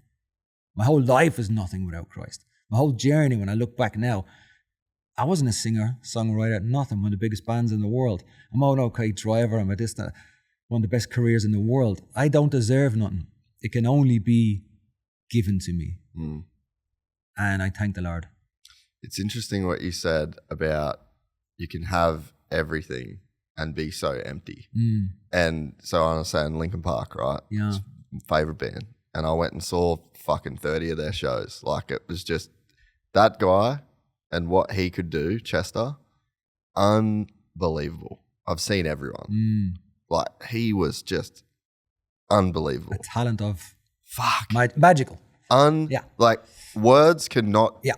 describe what it was like to see what that guy could do on stage, what he could deliver, the voice, the way that he could scream, 17-second scream into just hitting these crazy notes straight up. Like, it's just unbelievable what this guy could do. One of the biggest bands of all time, 6 number 1 records in a row. They tied Michael Jackson. Nice. Like, this level of success and fame and wealth. Like, he's got multiple, like, I think he has like 8 or 9 kids. He had a couple of different. Really? Wow. Crazy guy. Had a couple. So I think he had 3 wives, kids with all of them. But they all kind of like lived around each other. So like, he kept this huge family, and he fucking killed himself. Wow. You know, and it's like, I've got a friend of mine who was his college roommate. I never met him. I wish I did, but he just had a darkness inside him his whole life. Yeah, you know, and nothing material fixed that man. You know, and you see how many guys that objectively have everything, all of the metrics that society tell you that you should hit to be successful. Yeah. Empty. Yeah. You know, it's just it's one of the saddest stories in modern life, is because, you know, now we can achieve these just unimaginable heights and unimaginable wealth and unimaginable fame that 1,000 years ago is just, you've got to be fucking Napoleon, or you've got to legitimately be a guy that conquers the world. Have historical moments. To have that much value in society. But now, like, almost anyone can do it, so attainable, and people aren't happier for it. Yeah, obtainable is a great word, and I think we were probably the last of that, like the 1%ers of the world who achieved, called the 90s in a boy band. Yeah. It's so obtainable now, and it's so what the world is driven to. You're 100% right, and we're told more is better. It really isn't. More is not better, but our kids today are just striving to be the face, to be the... And it's tough. It's bloody well tough. It's nice that it's so tangible for lots, because maybe, I guess, it does make some people happy. It has to, I'm sure. It's got to make some people happy. But the truth beneath it all is, you know, you see these billionaires, millionaires, And as the kind of tiers of life that we travel in, me and the boys, or have done, no matter how much money I've seen people have, they still want to hang around with famous people because they're trying to get something next. Yes. It's so weird. It's like, mate, you're you, but you just want to hang out in the club with me. It's, you know, it's such they want to be recognized. Well, they want status. They want status. The money's not enough. Status is something, and I think that's I guess some of the big boys of status in money, but there's a lot of millionaires out there, and maybe not billionaires, but millionaires who just want to be recognized. They want a table in the restaurant. How are you? Good to see you back. They want they want it. And they find it through a lot of just hanging out with us boys, which is cool to see, but they're still hungry. It shows you how hungry they still are. Yeah, exactly. So there's a very wealthy gentleman that was with us at the Isle of Man TT. And it is interesting to walk through, like, I'm in like millions of debt. Yeah. But people are taking photos with me. Yeah. And you're fucking starting a race at the Isle of Man. And this guy's got billions of dollars and not battle-eyed. And it's like, it's fucking crazy. Like that whole... and so it's like, what is the value in that? Like there can't be any value in someone wanting to take photos with you, you know? And then he wants that, and all of it's fucked up. It's all of it's fucked up. When you look behind the hood, all of it's fucked up. And it's like you have found, like I said, I'm not religious as such, you know, but it's like I feel like I've tried to find my meaning in love and family and my wife and my relationships and my work. And it's like I'm always trying to look for what's the real meaning at the bottom of this. Yeah. Because like that's such a great example, you know, like, and to be fair, and I hope it doesn't sound bad, but it doesn't feel like anything that people want to get photos with me. Right. Like it just, and I'm grateful. Yeah. I'm very grateful that person is having that experience and that they get something valuable from this. And I think like that's the job here is to be valuable to people. Otherwise they wouldn't listen, but that's what it is, you know, but it doesn't feel like anything. So there's no real value there, you know. It's like you really have to, no matter what part of life, no matter what part on the status ring that you're at, you have to find like the value that's underneath the thing, because fuck, so much of it's bullshit. Well, I think from what you were saying earlier in our conversation and the status of man that you are yourself, you know, you're just out there trying to make a living. You know, literally. You lost all your equipment, you lost all your stuff, and you're like, fuck, what's next? Yeah. So your journey clearly has not necessarily for you at all to be, look at me. It's not that. Your journey is, I'm surviving. And the outcome of that so happens to be, oh yeah, I tried this podcast a long time ago and it's fucking doing well. And all of a sudden all these people are watching, and now, but you're not of that caliber. You're not trying to get, you never try to get famous. You just now are, because your podcasts are received very well, and you know, you've got famous people on there, and now you're recognizable. And so that's a nice place for you to be like, I'm take it, because there's no ego there now. There's no like, fuck yeah, like, hey, it's not that. You're doing a bleeding job, and that's your inherited heart. That's who you are. And I think I just got lucky in the sense that I knew famous people before because of the work that I did before. So like all this shit, I just learned before, you know what I mean? Yeah. And maybe some people don't. Yeah. Like you wouldn't have got that. No. Like you wouldn't have known famous people before you got famous. No, sir. Not a person. That would be so much more challenging. Yeah. I knew all of these people because I just filmed athletes. That's all I did. And it's in motocross and it's whatever, but it's the Ricky Carmichaels and the James Stewarts and my fucking heroes that everyone you go through. It's a microcosm. It's Supercross and it's these pits, but in a stadium with 60,000 people in it, everybody knows who that guy is. And I spent my life watching that guy on DVDs and fucking ESPN and however I could get any visuals of these guys doing the thing that I loved. And it's like you get to know those people and they just don't give a fuck. Like they're all over it, you know? Yeah, I think, and I think, I suppose, for an athlete as such, there's a real job to do. Yes. For singers, you kind of are the job, weirdly. It is different. It's slightly, Yeah. weirdly. Yeah. There's certain idolatration within a pop star, rock star, movie star. There's a weird thing where an athlete, maybe the Formula One guys are slightly different because they cross over into a lot of branding. I think branding is part of it. Like adverts on TV. You know, when you cross over as that kind of athlete, then you're in a different caliber too. But I think that most of us athletes are doing a job, a very specific job called performance and sponsors and it's a meritocracy. Yeah, absolutely. And you got to find a result Yes. in what you're doing. You got to 1, 2, 3, whatever result there is. You're fighting for a result. You're not just fighting to get on a stage and take a mic and sing. There's a whole purpose of you being there beyond just a song or beyond the bike. Yeah. And you can, in a way, like, so you could we listened to a dude singing at the pub. We went to Connor's Black Forged in Dublin. Yeah. I haven't been yet. It's really good. Yeah, I've not been. Yeah, it's honestly, the food was awesome. It was a really great pub, actually. So, but we're there, and it's Sunday night, and there's a guy with a guitar and a pedal board with all of his shit. Yeah. And he was fucking singing some just great voice. Unreal. It fully enjoyed it. But he'd be making what, 100 quid? Like, you know.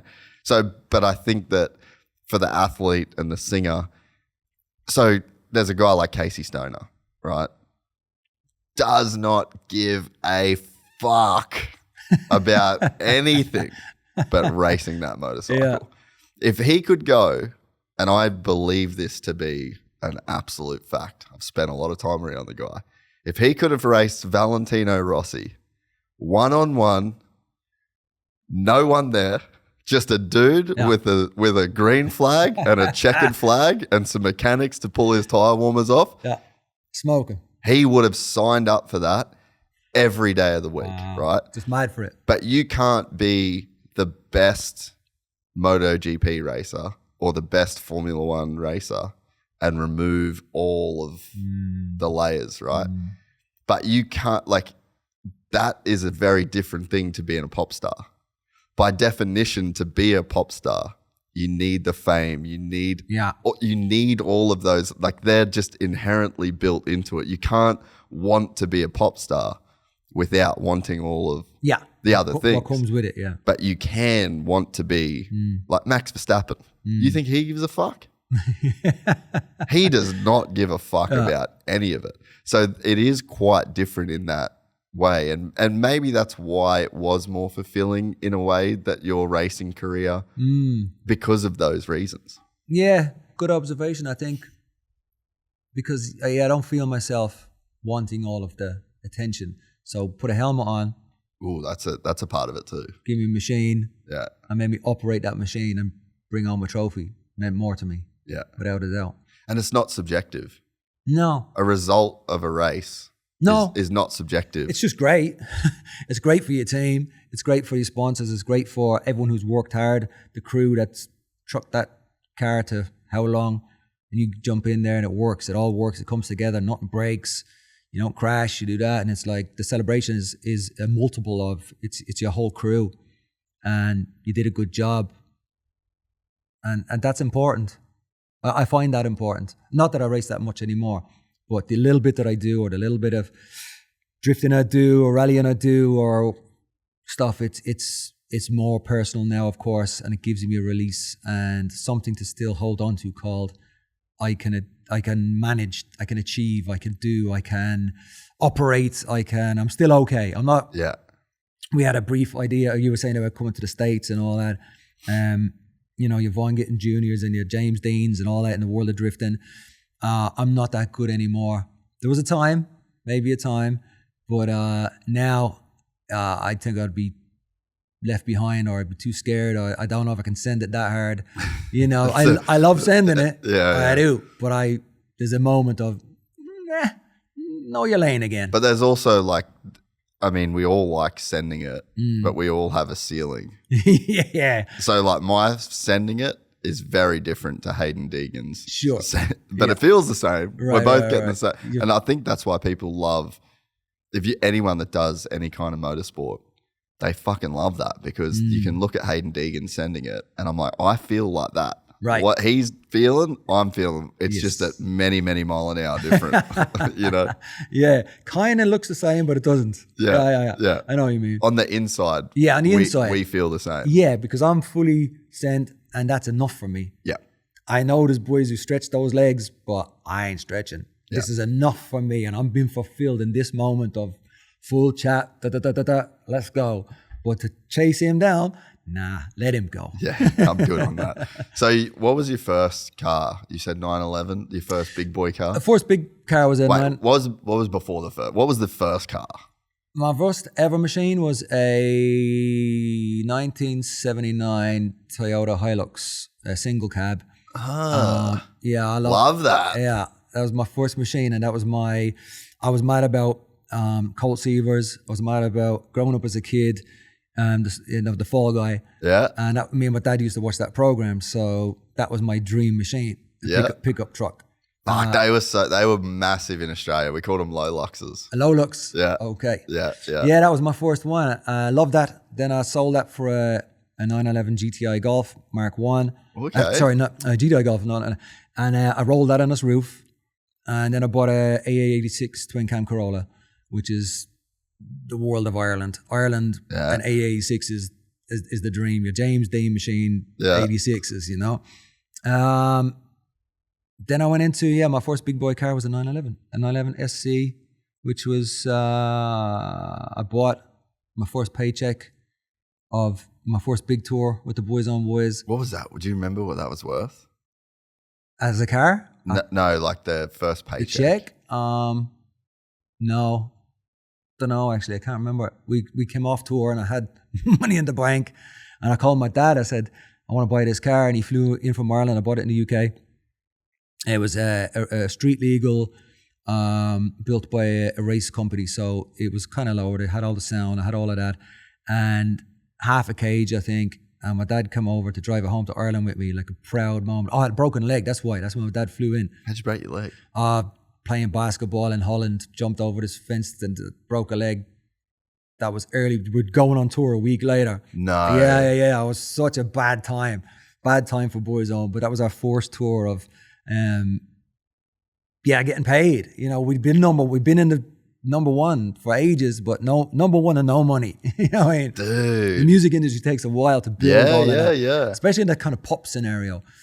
You can get into the charts, you can be selling albums, but there's so much log of... It's a big funnel of money that has to like trickle down. And eventually down here... It's like honey. Yeah. It's like the sand timers that you turn up. It's just like the little trickle at the end, you got to wait. You know?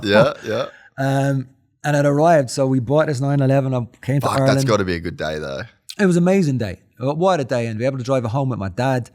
And then I said to Ireland, so how much is my insurance? And Ireland said, no. They said, nah, can't get insured in this car. How old would you have been? I was 19. The world has moved on and America's very different too. But in Ireland, it just wasn't that. So they said no. And I went, oh, okay. And then England said, yeah. The UK said, yeah, we'll insure you. I think it was $6,000 back at the time. I think, and that's a lot of money back then for insurance. Then, yeah. And the car was maybe, I think I paid 20 or something. I don't know. No way. Yeah, it would have been not brand spanking new, but a used nice machine, 20 grand. Fuck. And England said, yeah, we'll do it. And I went, hello, England. So for the love of cars, I moved to the UK and never looked back really. That's so wild. That's such a wild origin story of living in the UK instead of Ireland. For the love of cars, mate. That's awesome. And so that was... The pop star was to fund the race car. Yeah, without a doubt. And that's all I've ever done. I've just been a pop star to go racing. Really, I think. Yeah. It's the best, dude. Yeah. So did you ever get to race as a kid before you got... No. My dad used to build hot rods and stock cars. That's what he did. That's his heritage. So as a young man, I grew up in a race house. Yep. Watching my dad all the time. But I never got to race until really Boyzone days. Go-karting a little bit, bits and pieces like that. But Boyzone days gave me all the opportunity. And then when I started to have results, I did okay. Like I wasn't a bad driver, never the best, but I brought you a very consistent driver. I would do lap after lap after lap, bang, bang, bang. I was never the quickest lap. When I was driving in GTs, my teammate would always have a qualifying lap quicker than mine, but I had the consistency, and I think that's what made me good and reliable, I suppose. I was very reliable in a race car, and I did well because of that. Have you ever really thought about hydration? I bet you haven't, but I have, and that's why I am on a mission to hydrate action sports with my new company, SOTA Fuel. You can look at any study. Hydration is one of the key factors in human performance. And action sports is about as high performance as it gets, and there are extreme consequences to not being locked in. Find out more about how important hydration is for you, and if you're leaving performance on the table, by heading to sotafuel.com.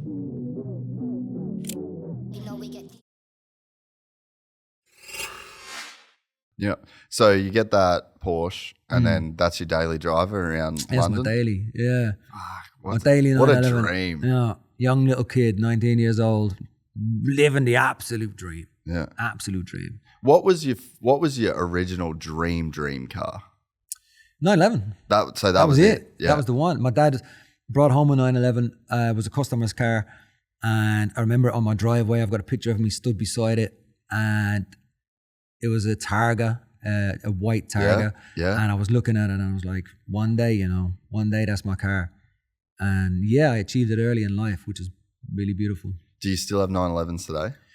No, I haven't I cried when that car left. No word of a lie. I had that car up until 2004, I think it was. And it sat in the corner of my workshop, as they do. Yeah. As our dreams do, Yeah. Now they're dusty dreams. And I sat there and I every time I went to move it, it was something wrong with it. I went, get rid of this bloody car.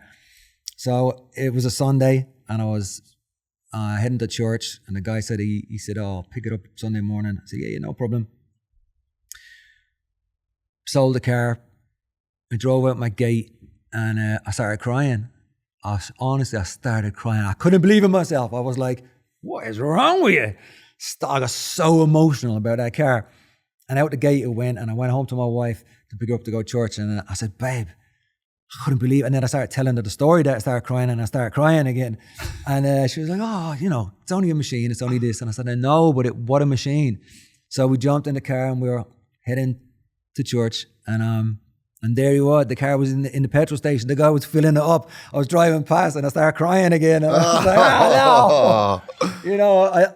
I was going to pull in and go, mate, can I just have it back, please?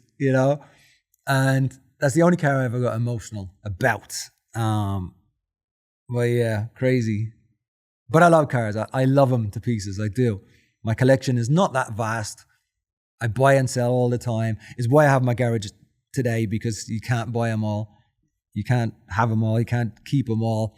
So my customer cars now are my venture. The metal that comes through the door, I love it. Yeah. I go into work pretty much every day and just look and congratulate every customer that comes through the door. I say, oh, mate, well done. Congratulate. Your cars are beautiful. And just show the respect to the man who's achieved the machine in front of him. Yeah. Yeah, I love him. That's awesome. That is cool to hear you say that, right? Because everyone that would bring, I guess maybe not for everybody, but for so many people, like if you're buying like a GT3 RS or an AMG C63, or if you're buying some of these like just cars, like real cars, you've got to be like, most people would have a real dream to own that, or a 100%. Real reason to own that. That's a whole thing right there. And every time, it's the same as like watches, you know what I mean? Like even for some people, like I've got a watch that I never thought I would own. Really? And it's well done. It's as simple and as basic as a good watch can get. But every time I wear it, I feel what I want to feel. Maybe not what I want to feel, but like there's something that's tied to that, and a car, I think, is a very similar thing. It's greater than the sum of its parts. Of course, and I think, the tarmac is our catwalk for many men.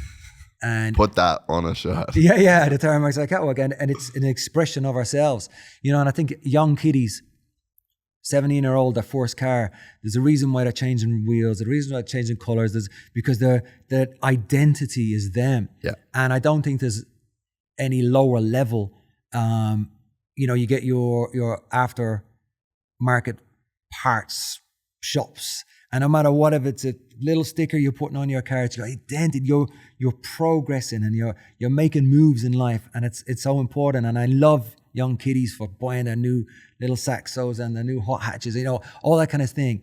We over here, we call them in the UK, all the street old boys that kind of do that. It's kind of not frowned upon, but boy racer as a title. Yeah. But it's so important for the young kid to be a boy racer, not to be racing, but to just little changes, all the way up to us 50-year-old men into the older man who still comes through my workshop door with his car, the next this, the next that, and what they want to change on it. We're still, because that's who we are. It's our identity. Well, and it's a way to express yourself. Yeah, expression, of course. And we do it from children to old men. We're expressing ourselves. And ladies do the same with their handbags and their shoes and expression. It's so important for us. Yeah. So you've got a custom car shop. Yeah. Like how did that start? How long have you had it? SETI Performance is about 5 years old now. Okay. And it's just it's my playground. Yeah. And I built it in that kind of COVID scenario. Got a big workshop and just, opened the doors and they came, kind of a thing. And it's great. I've got about 10 boys who work for me, feeding families. They've all got wives and children, and it's just the next step of life, isn't it? To become responsible for other families now, not just your own, and to be able to express that way and to build business, to build life. And like I'm interested in ventures, joint ventures and investments beyond what I know, into shoes, into perfumes, into all sorts of stuff, like just opportunities. And I'm far from a kid who had many of them as a kid. Growing up, it was, I didn't know what life was going to be for me. Academically, really struggled. And now to give people chances, I think, is important. And I love to believe in people and their dream and buy into their success as well. Just paid away, and some haven't worked. Some of those dreams have shattered, and some money's been lost, and some have made it, and some have really pulled through. And it's a great thing to do. And I will always do it, I think, if I'm capable, of course. But I'll always try and help the next man, next woman, next business, next idea, next dream. So what do you guys specialize in there? What's the main? We specialize in a lot of builds, Defender builds, PPF, paint protection film. We do a lot of that. And we don't do a lot of dirty work other than my own dirty work of car builds and poor mechanics. Kyle, who drives Luxafor. Yeah. So, I met Kyle over in Abu Dhabi for the Formula One this year. Yes. And he's got his burnout truck, and that's a whole new discipline I'm getting into. Really? Yeah. I'm building a Bentley right now, a GT Continental, and I'm trying to build a internally very regal and peaceful and champagne and externally crazy stuff going on. But it's a difficult build. Bentley have built their gearbox very technical. And I'm trying to keep it as stock as I can. So I'm halfway through that build. Still got rally car, still got my Defender that I rally, still got my drift cars, still got some toys hanging around that I really enjoy. Obviously, Monster Energy are a massive part of my world and have been since I think 2011 or about there. Yeah, wow. So you've been with them for a while. A long time, like a really long time. And they've supported me through not just an athlete in their world of motorsport, etc., but through my music career, through my TV stuff I do, through my lifestyle, adventure lifestyling from mountains that I climb, not hanging off cliffside, but just nice adventure lifestyle and not detrimental stuff. And they've just been mega. And I think I'm always around, but they don't require too much of me. Yeah. But I'm always part of them. And, you know, I saw Mitch Covington. Mitch is my guy, and the reason why I'm kind of part of Monster Energy is, you know, great story going back. He flew in from the US and he had a layover. He was going to some motocross stuff in Europe, and my four-wheel drive boss, it wasn't at the time, but James Gilbert, he said, you know, Mitch is coming in, America, any chance to where I lived by the airport? He goes, you wouldn't hang out with him for a day, will you, by your stay over? I said, yeah, of course I will. So I hang out with Mitch, and we did this kind of Formula One simulation thing, and we're having fun. We went for some lunch in a pub, in an old traditional English pub. And in the pub, me being me and being a TV personality stroke whatever, there was a lot of people coming over taking pictures and stuff like that. And Mitch was kind of like, he was excited. You know, he was like, wow. Because I think outside of your discipline, in a lot of areas, if you're in motocross event and you're a face, you're in your disciplines, you're popular. Yeah. Take you out of your discipline and put you in a normal pub just around, you know, it's hard to kind of cross over into that. But we were undeniable in the 90s, me and the Boyzone boys.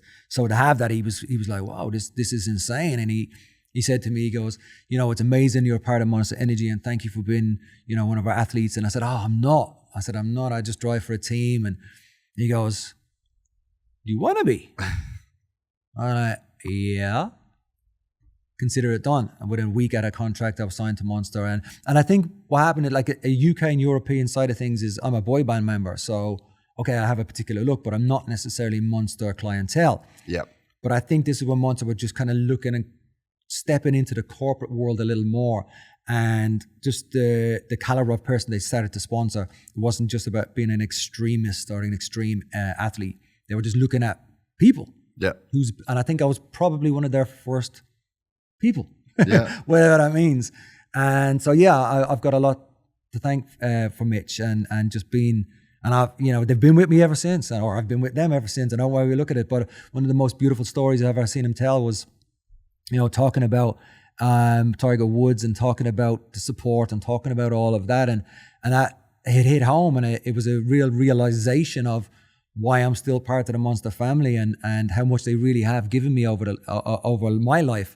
And the next step in my career of being able to achieve outside of music and to go forward in the love of motorsport and cars and adventures that I've been around. And yeah, they're amazing. They really are.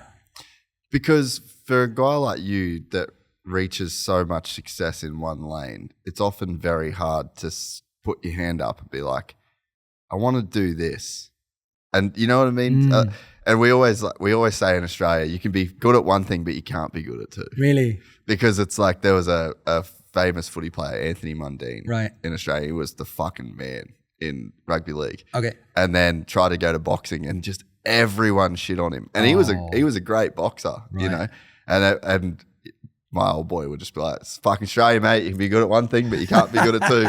And I feel like it would be kind of difficult at times to be somebody like yourself that's just so stereotyped as a fucking boy band member. And it's like, just, mate, just stay in your lane and do your thing. You can't come over. We don't need this guy. But was there ever any resistance in that? Or? Absolutely. There you go. I think there still is, you know. I got to prove myself all the time. Yeah, I don't mind it. Yeah. But I think one of not easiest, one of the best ways you can do that is by not going in at the top. Yeah. If you're going in with the quickest race car, if you're going in, you know, you got to come in with the greenhorns. You got to earn your stripes, and I really did that. I came in to the novice. I came in to, I don't know anything. Can you help me out? I came in with the boys who were trying to go up the ladder too, rather than stepping in as the big I am. I didn't do it, and I think that's why I got away with it. And then I started to win trophies, and then I went up and into the bigger teams and bigger teams and bigger teams. Drifting was probably a little different because we were grassroots. There was no top. There was no top league. There was no top tier. I might even been before Von getting junior. I don't know what year he started, but I'm like 06 and stuff, you know. And in the UK, we were maximum of a third gear entry max at a time. Now we're fifth gear flat 100s, you know? Really? Yeah, with the big boys. But back then it really was, it was grassroots stuff. And I ended up in probably the biggest team in Europe, and we won everything. And Bagsy was one of my teammates back in the day, who was still with Monster Energy, and he was with me the last 2 weeks actually. Bagsy was with me and stuff. And we, I think in that discipline, it's still, in the UK and Europe, it's big, but it's not America. It's not America. And I still love drifting. But then rallying, obviously, you step back into a global rally cars. I was with Ollie Solberg on the weekend. Yeah, sick. Yeah. He's crushing, eh? Yeah, he's super cool, super fast. I know his dad, obviously, Peter. And they came to Ollie came to the concert and stuff like that. So it's nice that we're still crossing over. And I'm never going to be a world champion. I'm way too old for that. And I don't think I would have been that fast anyway. But I always, with Monster Energy, they give you opportunities to try new things. And that's why, you know, I'm knocking on Kyle's door now from a burnout car, you know what I mean? I was saying, Kyle, I'm coming for you, mate, you know? Dude, that's awesome. Yeah. So what was the first like race you did? What was the first entry? Was it all off that show that you even sort of thought you could have a crack, or had you started racing before that? No, it was all off the Motorsport show. It was all off. No way. Yeah, I was all off of that, really. And so all of the driving you'd done before was just roads and islands. Street-o. And just... Yeah, all street-o. Never really track days or anything. And that's insane.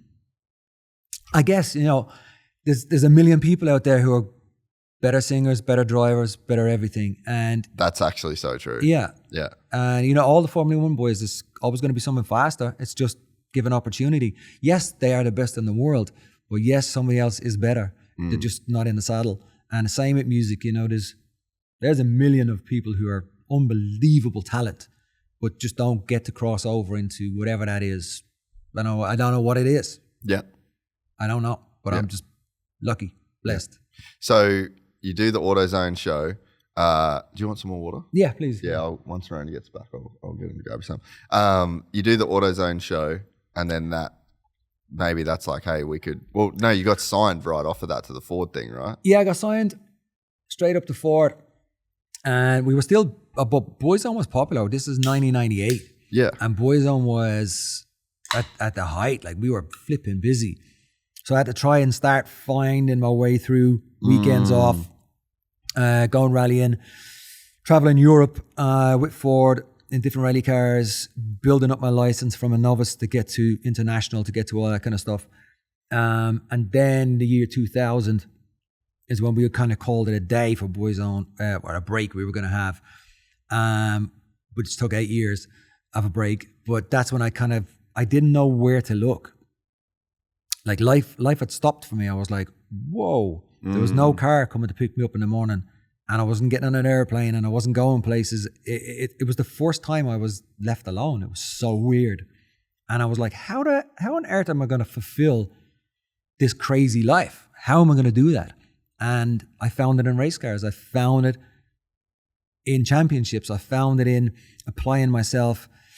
So when you stand on a stage and is in an arena, let alone a stadium, but just an arena, 20,000 people, and there's a roar from the beginning to the end. It's impactful. Like there's there's an actual real force. You can feel that. It's like a subwoofer in your ear hole. You can feel the energy. You can feel the shift. 20,000 people will do that to you. It hits your body, and it's like... It's chemical. It's chemical. It really is. How do you find that? Where do you get that from? And I found it in strapped in, helmet on, red, foot on a clutch, shaking, green, bam, through the gears. And that's what gave it to me. That's what gave me my satisfaction. That's what gave me the food I needed. And from there, I was able to find my satisfaction in who I was. I didn't know what my identity was.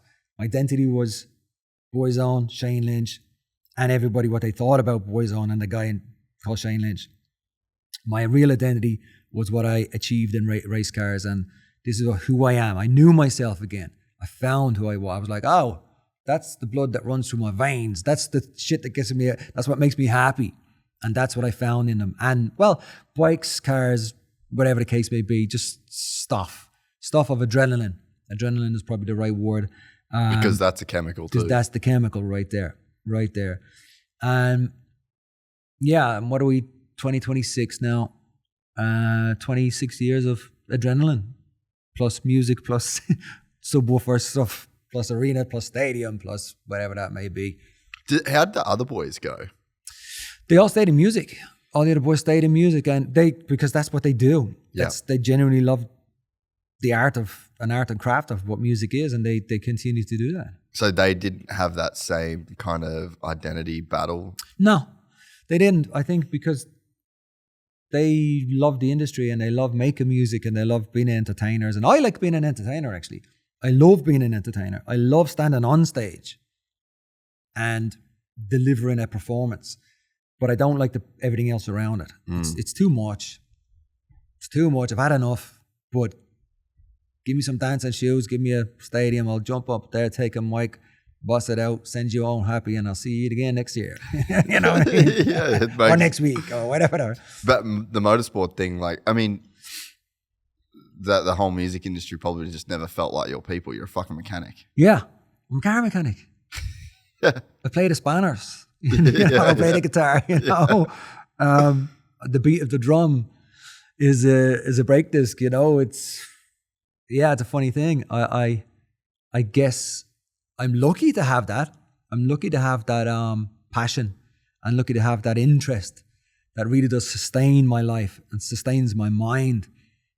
Building cars for me is art.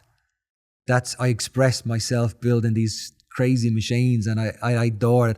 I'm on to the next. I built this. I've got a nice 1993 Ford F350 XL. Oh yeah. What do you call them an OBS? What do you call them? Or OBE? Do you call you guys have a thing you call them in the States? I think they call them OBS or something. I don't know. I got a 2018 F150. Have you? Yeah. Love that fucking thing. Yeah, mine's battered. Dream car. It's battered. Really? Yeah, but I love it. Oh, 93 you said? 93. Yeah. It's been all... boxy. Yeah, she's square. Beautiful. She's boxy. She's beautiful. It's a Julie. Is it the Duramax? No, older than that. I think it's before. Oh, before the... Yeah. So it's not the she's diesel. A V8. She's a 5.7 V8 petrol. Yep. So... I almost bought a 96 F-150. Did you? There was one across the road for me, baby blue. And so when we got back to the US, we got a house. We lived in San Clemente. I still didn't have a car. I bought my wife a little Ford Focus, like get around car, because I was like, I want a truck. I'm waiting. Growing up in Australia, we had Hiluxes, we had Ford Rangers, we had small trucks, right? And everything we watched, like if you loved motocross, you looked at America. Right. And all the pro riders are pulling up in F-150s, and it was just, that was the fucking car. So like that was my first dream car, and I'm like waiting. And so we get this house, we're in little beach town, and across the road is a 1993. Wow. 1996 F-150, baby blue, fucking beautiful. A single cab? Yeah, single cab. And I'm just like, I have to have this car. Like, but then I'm like, you're not going to be it's an hour to drive here. You're not going to get to the track. It's going to be shit on fuel. So I ended up, I let it go, and I ended up getting another one. But that boxy shape. Something about him, isn't there? The Ford with the logos just pushed out of the steel in the back of the car. Fuck. There's something about him. I don't know what it is, but yeah. I love my trucks. So that's a project. Yeah, well, it's a project. I'm thinking I'm going to send it over. Pretty much finished right now. I'm going to send it to the States for a Canon Run 27. Oh yeah. Yeah. I'm going to drive Canon Run 27 in it. I won. So what motor's in it now? The same. I'm going to supercharge it. Yeah. I've got a supercharger I'm going to put on it for fun. And it's just those little things that just keep me going. Yeah. Absolutely keep me going. I just built a wide body Monaro that I loved. No shit. Yeah, I loved it. What a beautiful car it was. No way. Yeah, it was nice. Nice build. I've just sold my Ute as well. I had a same gen Ute. You've got so many different titles for them, YZs and YXL. I don't know what you guys call them. Yeah. But it was 2006, that gen. Yeah. So I had like a little matching pair. and stuff like that, which was gorgeous. No I way. love my utes, Dude, yeah. and Americans just don't get that. No, they don't get them. I love What them. do they call those things over there? Fucking. Well, they we call them utes, but they call them. What do they fucking call them? Well, the GTO version, I don't know their pickup, but of the Monaro itself, that theirs is a GTO, ours is a Vauxhall Monaro, and yours is a Holden, I suppose. Yeah. And yeah, so that's the kind of caliber of a car I like, which is hard to get here in the UK. Yeah. I like my US stuff, I like my Australian stuff, and then some European things and all that kind of crack. But trucks. Yeah. Love them. Dude, yeah, I think the same thing. I've got my F-150, and it was just stock. I got it for a steal actually, but I just got the Fox Performance 2.5 kit for it. Right. Some method wheels, some new tires, and then I'm still from the generation. The new generation doesn't get this. Like the boys that work for me, they're all young. They're fucking used to listening to music from their phones. Yeah. I just got a mad stereo for this fucking thing because I'm still the kind of guy that wants a mad stereo in his car. But yeah, that's going to be like my first. I'm going to try and do a lot of the work myself because I can build a bike from the ground up. Okay. But I've never built any car stuff. Wow. Just never had the money to do it. Yeah. So this will be like my first little. No, it's cool, man. And I think the more we kind of keep that in our spirits as well, it keeps us young. It keeps us excited. It keeps us, like my wife hates every car I own. She's like, I'm not getting in that. That's her, no, don't bring that home. I ain't getting in it scenario because they're all murdered out. They're all black. They're all lowered. They're all chopped up. They're all loud as fuck. All loud. Stink of gas. Yeah, all of that. She hates them. So what does she drive? She's either a wagon, I call them wagons, G-Wagon, or Defenders and stuff like that. Yeah. So Yeah. she's a four-wheel drive girl. So she has a couple of nice machines there, but she keeps them. I'm not allowed in them, actually. I'm not allowed to drive them. I'm not allowed to take them. So I just leave her to her stuff and my to my stuff. That's awesome. Yeah. So you start the racing, you work your way up. What was some of the biggest and best races and like best memories from like that kind of racing side of? I think the world of GTs was big. Yeah. Really big. The biggest race. Can you grab some more water for? Thanks. Please. The biggest race was funny actually. It's called the Empire Trophy, and the Empire Trophy was back from the 50s. I don't know if it was as far back as the 40s. And you have Nigel Mansell, Ayrton Senna. You've got even all the way up to Mark Webber.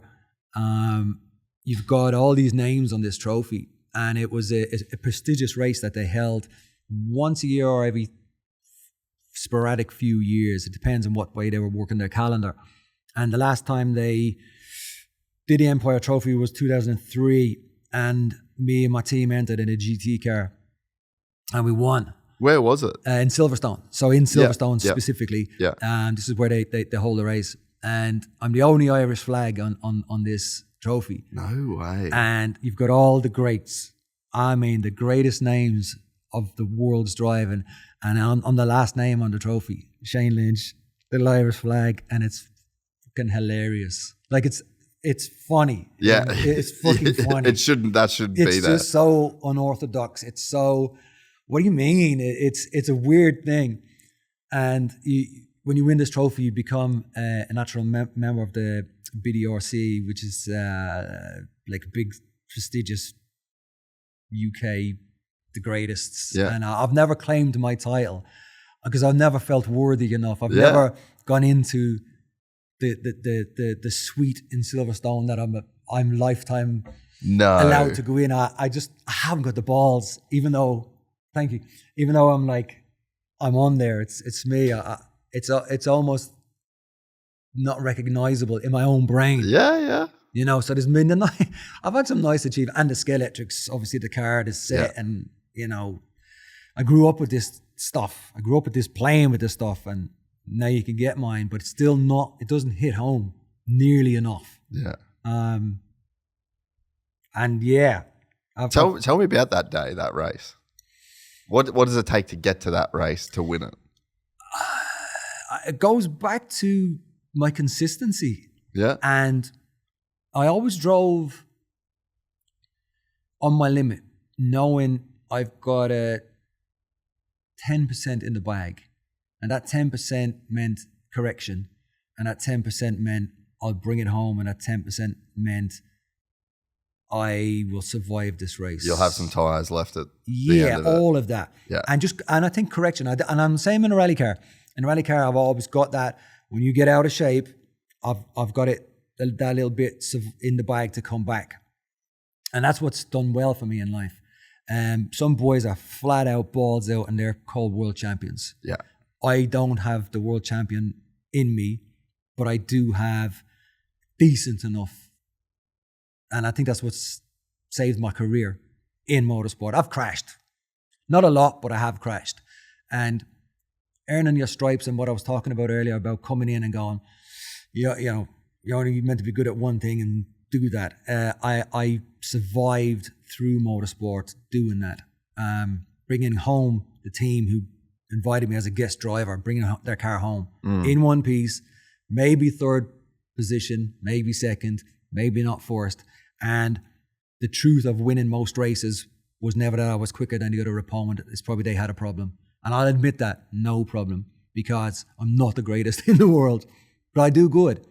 And I think that race, we were not leading. I think we were third at the time.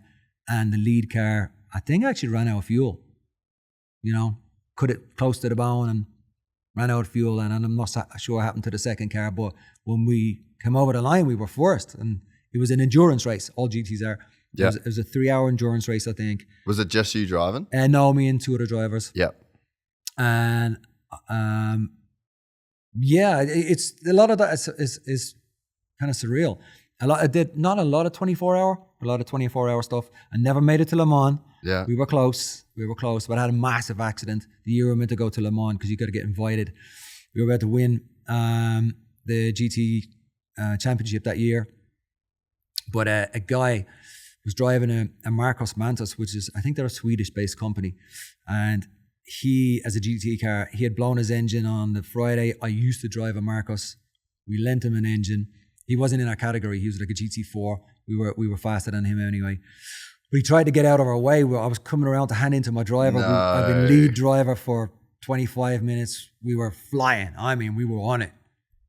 And he turned out, he kind of spat out of the way, but got two wheels on the grass as we're 3 lead cars coming. And he got sideways, and it's like he was coming across the track, and it's like, fuck. And it was choose left, choose right. That's all you had. Yeah. And as he came across the track like that, I chose to go left. He stopped and rolled back, literally here. And I mean, boom. There was bits in the trees. This was a bad car. I remember this footage on it. It's a televised race. And I'm in the car and I'm selecting gear and I'm on the radio saying, I've been in a crash. Now we went into the bar, the windscreen smashed and all that, but I want to get back to the pits. That's all that's in my mind. I'm going to get back to the pits. We're going to be okay. And I'm like, selecting gears. Nothing's happening. And the car came to a standstill. I was like, right, okay, I better get out. And I went to get out and there was nothing there. There was no door. There was no the axle. Everything was gone. But I'm like this in my helmet, just like, let's get back to the pits. And then I was like, oh, okay, this is obviously pretty bad. I didn't realize I kind of got out of the car and came out of the cage and I bust my knee and I didn't, you don't feel the impact at the time. Yep. You know you've hit, you know you've busted, you know you've bounced around, but it doesn't matter. Let's finish, let's go. The adrenaline's pumping. And that was it. We never made it to Le Mans because of that one race. And the guy you lent an engine to. We lent an engine to. Fuck oh, that bless guy. him, No, I think he was obviously there next to me. He would have been mortified. I know, it's like crazy. And I cried. Other than that, I was crying, man. I was crying at the side of the racetrack and I couldn't believe it was over. And that's the joys of racing. And yeah, that's kind of what keeps you coming back. That's the highs and lows. That's the tales of the unexpected. That's what we do. That's what we put ourselves in for. That's what we strive for. That's what we. Yeah, that was a time. I can't remember what year that was, but and then I went into drifting. That's basically what happened. I got a shock. I was shook after that race because the car was bad, and I was like, it did impact me. I was like, whoa, I took a bit of a break. And then I kind of came back and did a few guest drives for people, and it was fun, but I kind of lost something. I lost something that day. I don't know what I lost, but I wasn't the same after. Happens, bro. I got a friend that he raced Formula One, and he said the same thing to me. He's like, man, I lost something. He's like, I had a thing and I lost the thing, and I tried to get it back, but I didn't even know what it was that I was trying to get back. Fucking heartbreaking. Yeah. You know, like maybe, I don't know. Yeah, I lost it.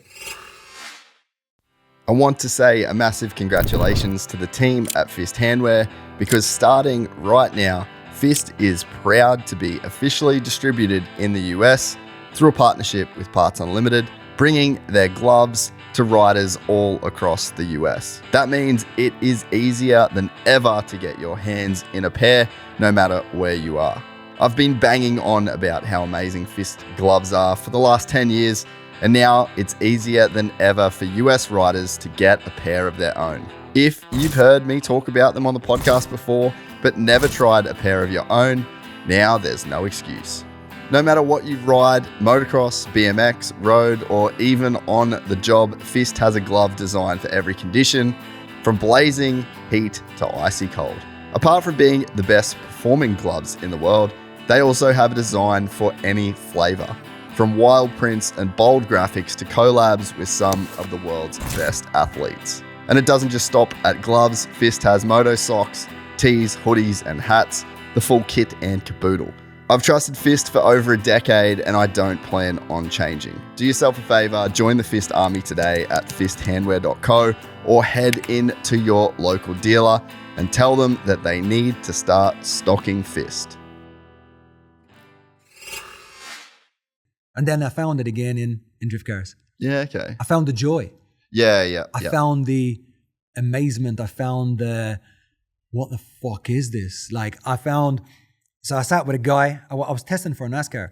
I tested a NASCAR the week before. I was looking to get, and it wasn't my style. Man, was it fast. But it didn't have my personality. I couldn't find my personality in the car.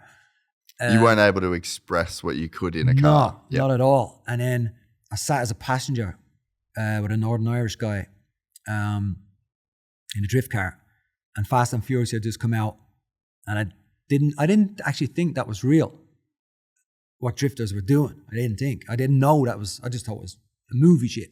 Yeah. And this guy sent this, I think it was a Nissan Body S13, sent this thing like no one ever seen send a car before. And I was like, even though I had an 80-86 rear wheel and you come out of a T-junction and you do a little bit of a skid, but not transitioning, not this full... Throwing the car. Yeah, like to the next level of...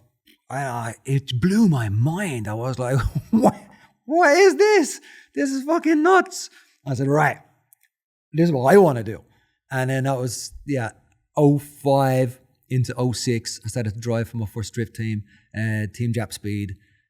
And that was the next thing. That I found myself again. Motorsport was just alive, and my whole body was just mesmerized. And I got out after every run, beaming from ear to ear. The smile was back, the encouragement. It was just like, this is mad for it. Just the adrenaline was crazy. And then when you start to get good at drifting and you do start to link and you start to understand it and you start to send it down the same tracks that I raced on, but broadside, and it's just like fucking nuts. It was crazy. Like it really was crazy. And then went into competition, and then we built into the best drift team in Europe, Team Jap Speed. And then somewhere along the line, I hated going back to the racetrack. Somewhere along the line again, it was like, I don't want to put the race suit on. I don't want to get in that car. And it's weird when you lose that. And you lost that even with the drifting? Yeah, I lost it again. Yeah. I was going to weekends going, fucking down a drive. I can't remember what year this was. I think it was coming into 2017, 18. So I'd been a long time in a drift car, a long time under tension, long time growing the motorsport, growing the sport of drifting. And then I remember saying to my wife one day, she was like, I said, I don't want to go this weekend. I actually don't want to. And then I found it really flipping weird. I found it weird that I lost it again. And then I watched Ayrton Senna talking about it. in a documentary. And he said the same thing. He goes, one day I woke up and went, I'm done. And how weird. And I think he was leading the championship at the time, I think. And he goes, no, I'm done. It was the weirdest realization for him.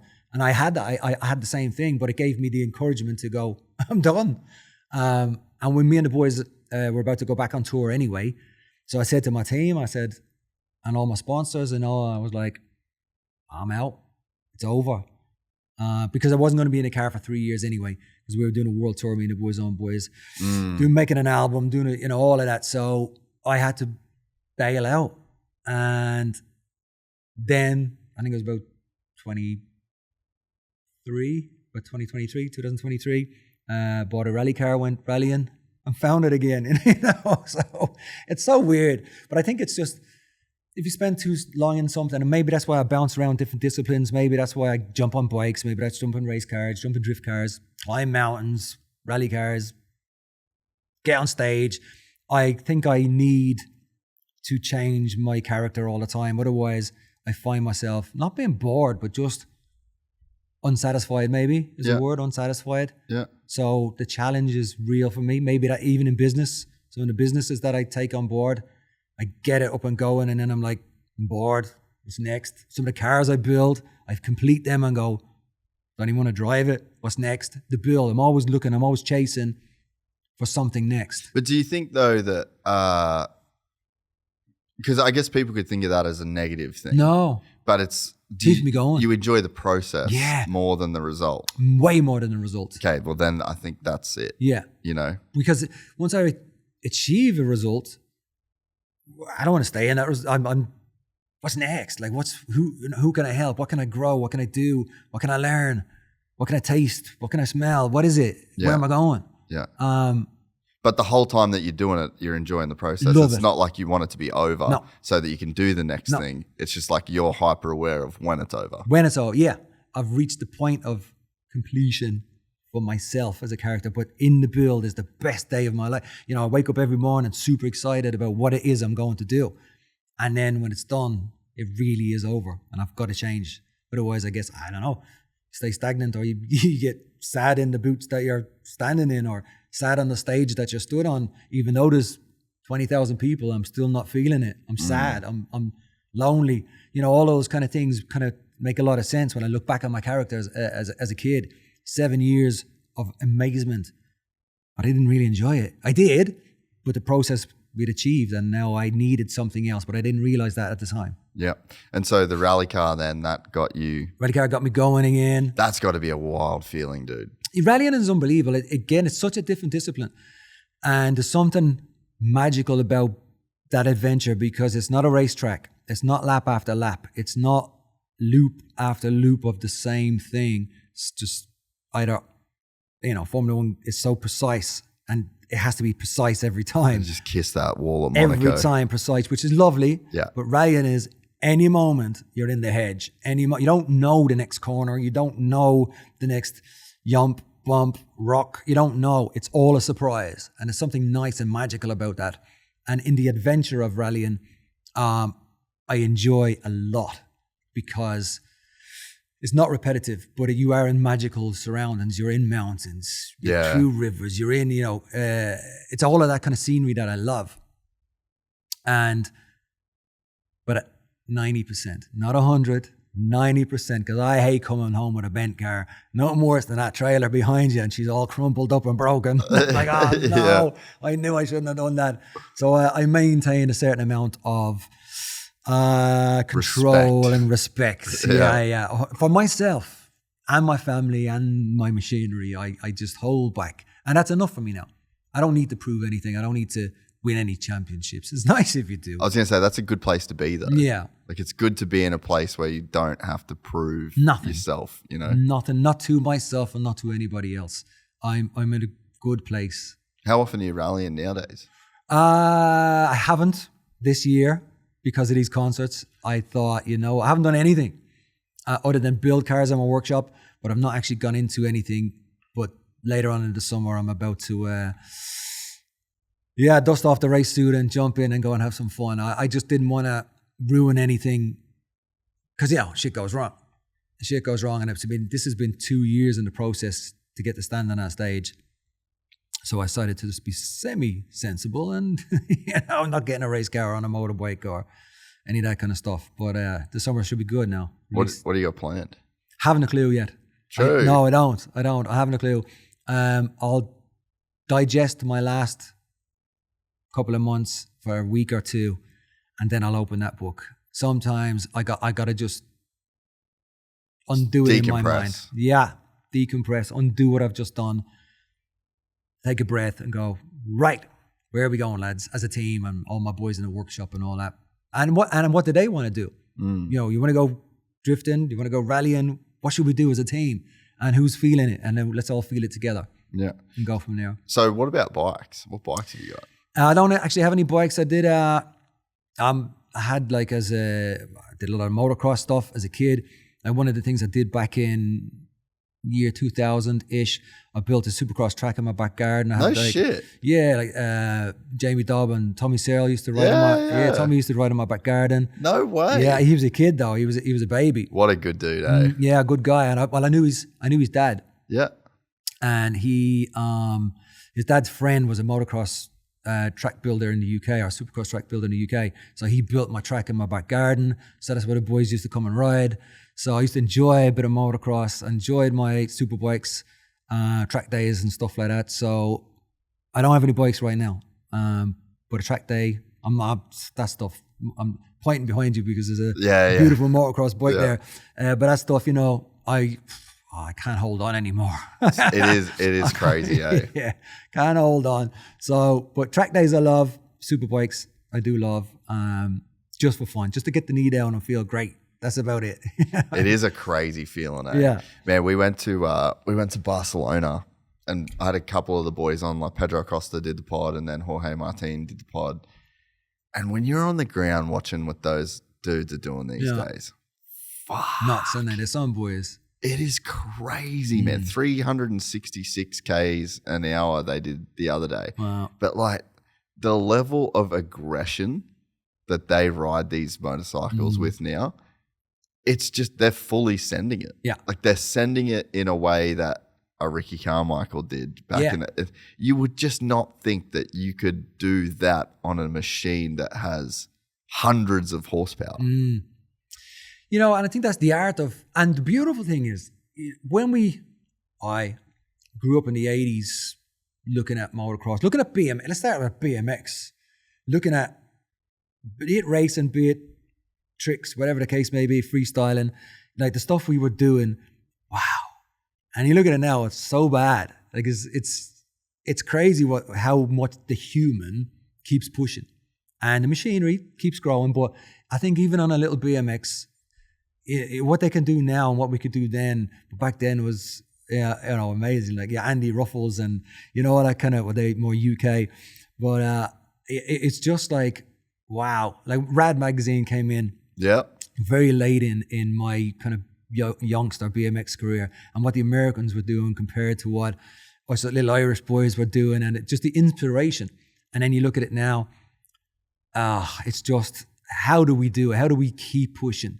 How does the person keep going beyond what the person achieved? The world records just get broken and broken and broken and broken. How? I don't know. I saw there was like a 14-year-old girl that did a 900 the other day. Really? 14 years old. Yeah. And doing a 900. Oh, it's mental. Like, you remember when the first kickflip got done on a skateboard, and it was mind-blowing. Just like exactly how can somebody do that? Yeah. And then there's a little 14-year-old girl doing a 900. Wow. But I think that's a beautiful thing about progression as the humans are. I mean, I don't think we're even near what we're capable of yet. I don't know what that means, but we're not.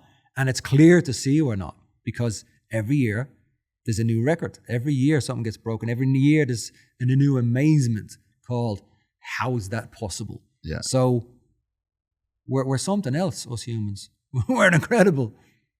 Oh, man. I think about it a lot with motocross, and obviously that's what we're so into. And it's just like the stadiums are too small for Supercross. Yeah. The bikes are, they're doing they're doing something that you just could not have ever thought possible. And it's like, and then they make it look easier and easier. And then there's always the next guy and the next guy. Like, do you follow much of the motocross stuff at all nowadays? I did back in the day, not so much now. And have you seen Jett Lawrence? No. Dude, go and watch some shit of this kid. So there's these two brothers from Australia, and Jett's 22. He's won literally everything. His first ever outdoor motocross season in America, rookie season, won every single moto. Wow. And just when you look at this, like his brother, so his older brother races, he's second in the championship. Okay. And Jett's first in the championship. And so 1 and 2 as two brothers. And even the brother says, the older brother, he's like, when Jett rides a motorcycle, God pulls the strings. What's he doing different? Like, what can we see that he's doing different? And I think that's the thing, isn't it? It's like he doesn't have the same brain. Yeah. You know, because I always think about this with myself, and it's like almost like one of the backbones of the podcast is my curiosity in people's ability to do those things, right? Like, I'm very well aware of my ceiling on a motorcycle. I can ride better than the average. Like, if we went out and rode motocross, obviously I'm going to be so much better than you at it, right? And I'm fucking nowhere. Like, it's just, and no matter what I did, no matter how much I practiced, you still couldn't be that. That's just the whole thing. And it's like, what is that? Yeah. And I wonder if is it at the level of the brain? Is it at this level where he processes speed differently? And it's like what I was saying before about, like, you have the same feeling of sending it. Like, that whole term, the term sending it, like, that's actually, there's probably a scientific definition of like what's actually happening in your brain, right? Because the car's sideways, you're on the throttle, everything's just coming at you. And you're at 100. 100% of your concentration, focus, skill, feeling, awareness, every single sense, you're feeling the gravel through your ass cheeks. Every rock that you're hitting, you're so all in on that moment, and it gets you to be this fast. Yeah. But then there's somebody else that, like a Peter Solberg, you know, or a Colin McRae. Yeah. Their version of that is just way further down the racetrack. Or you think about Max Verstappen, you know, turn 1 at Silverstone, or, you know, just there's guys where their version of sending it just has more in the tank. It's like, what is that? I think what you said there is so poignant to do with processing speed differently. Yeah. And that has to be pretty much golden. And because it can't be anything else, because your fully sent, as you say, is their entry level. So it has to be only to do with the process of what's coming at you and being able to control that and understand. And feel okay there. Yeah, and okay there, because it ain't that fast for them. Yeah. We're fully sent, but they're only not there yet. And that's what makes them the best in the world, I suppose, or the next person.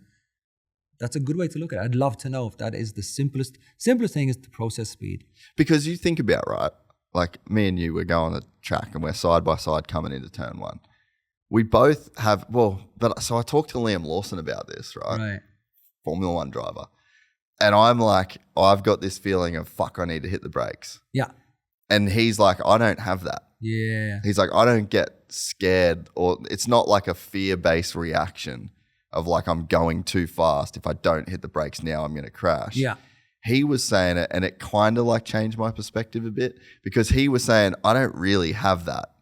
I don't feel like, I need to hit the brakes or I'm going to crash. I just know that that's how fast I can go around the turn without crashing. Okay. So I'm like, oh, that kind of like swayed me a little bit. But like, surely we all have this feeling of like, now that's where I need to hit the brakes. Yeah. Because if I don't, I can't make I have the that. turn. Yeah. Definitely have that. There you go. Yeah. And like me, and maybe we're the norm. Yeah. And those kind of guys is the extreme. But I just, when you watch guys, like everyone has that ceiling or like that breaking point that they have to hit because they feel like that's where they're going so fast that if they don't hit the brake there, they won't make the turn. Yeah. But to me, I just find it to be the most interesting thing in the world. Yes, I have a brake pedal.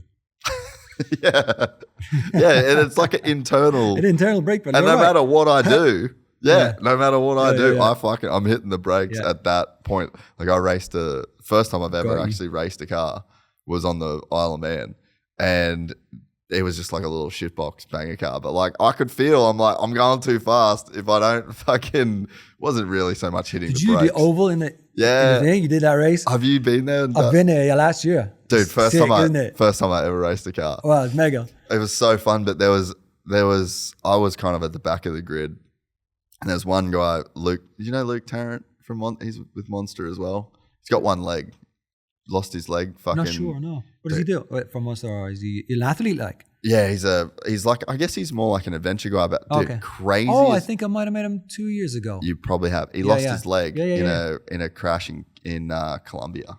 Fucking insane. I spoke to this guy about that thing. Insane story. On a scooter or something, or he was like on like an adventure bike. You saw? Okay. But he was behind me. First time he's driven a manual car since he fucking ripped his leg off, and he's like, I don't know if I can even change gears. But so he was behind me, and then there was just cars in front. But there was like 3 cars in front of me that all crashed. And then by the time I got around them, all the leaders were gone. So I was just fucking just driving around by myself. But even in that scenario, you're going around the corner and you're like, I can't just hold the pedal flat to the floor. Right. Because I'll hit the wall. And those walls aren't forgiven. So I just feel like we all have that clock, you know. Internal brake pedal. But how special is it that, so in the case of Jett, right? I'll send you some videos so you can watch him ride. But you have this kid. So there's obviously like maybe he's born with this brain that has that ability, but then he's got a dad that takes him riding and then he likes it, and then he's got a taste for competition, and then then there's like the nature of his mind, but then there's the nurture of his family. Yeah. And then he's got a brother that's racing and a brother that's successful. Like the perfect storm of ingredients that have to come together to make this kid. And his dad never raced. Wow. So with like a Max Verstappen, you had Jos Verstappen. Inherited, yeah. So he was almost born to do it. Yeah. This kid was not born to do it. Yeah. His dad did boxing. Didn't race a motorcycle a day in his life. Wow. And then you've got these 2 brothers that then come, and I raced with them when I'm not with them, they're much younger than me, but we'd go to the same races. They came from fucking nothing. Wow. And now making millions and millions of dollars, winning everything. He's one of the greatest of all time. Like just that mixture of elements that have to come together for him to be who he was. It's almost impossible. Yeah. And then there's guys like that, you know. And there's so many people in motorsport that are like that. You've got so many guys that have the pedigree and the breeding to get there, but then there's so many that they're just like these unicorn once in a lifetime kind of people, you know? Yeah, and the magic has to come from somewhere.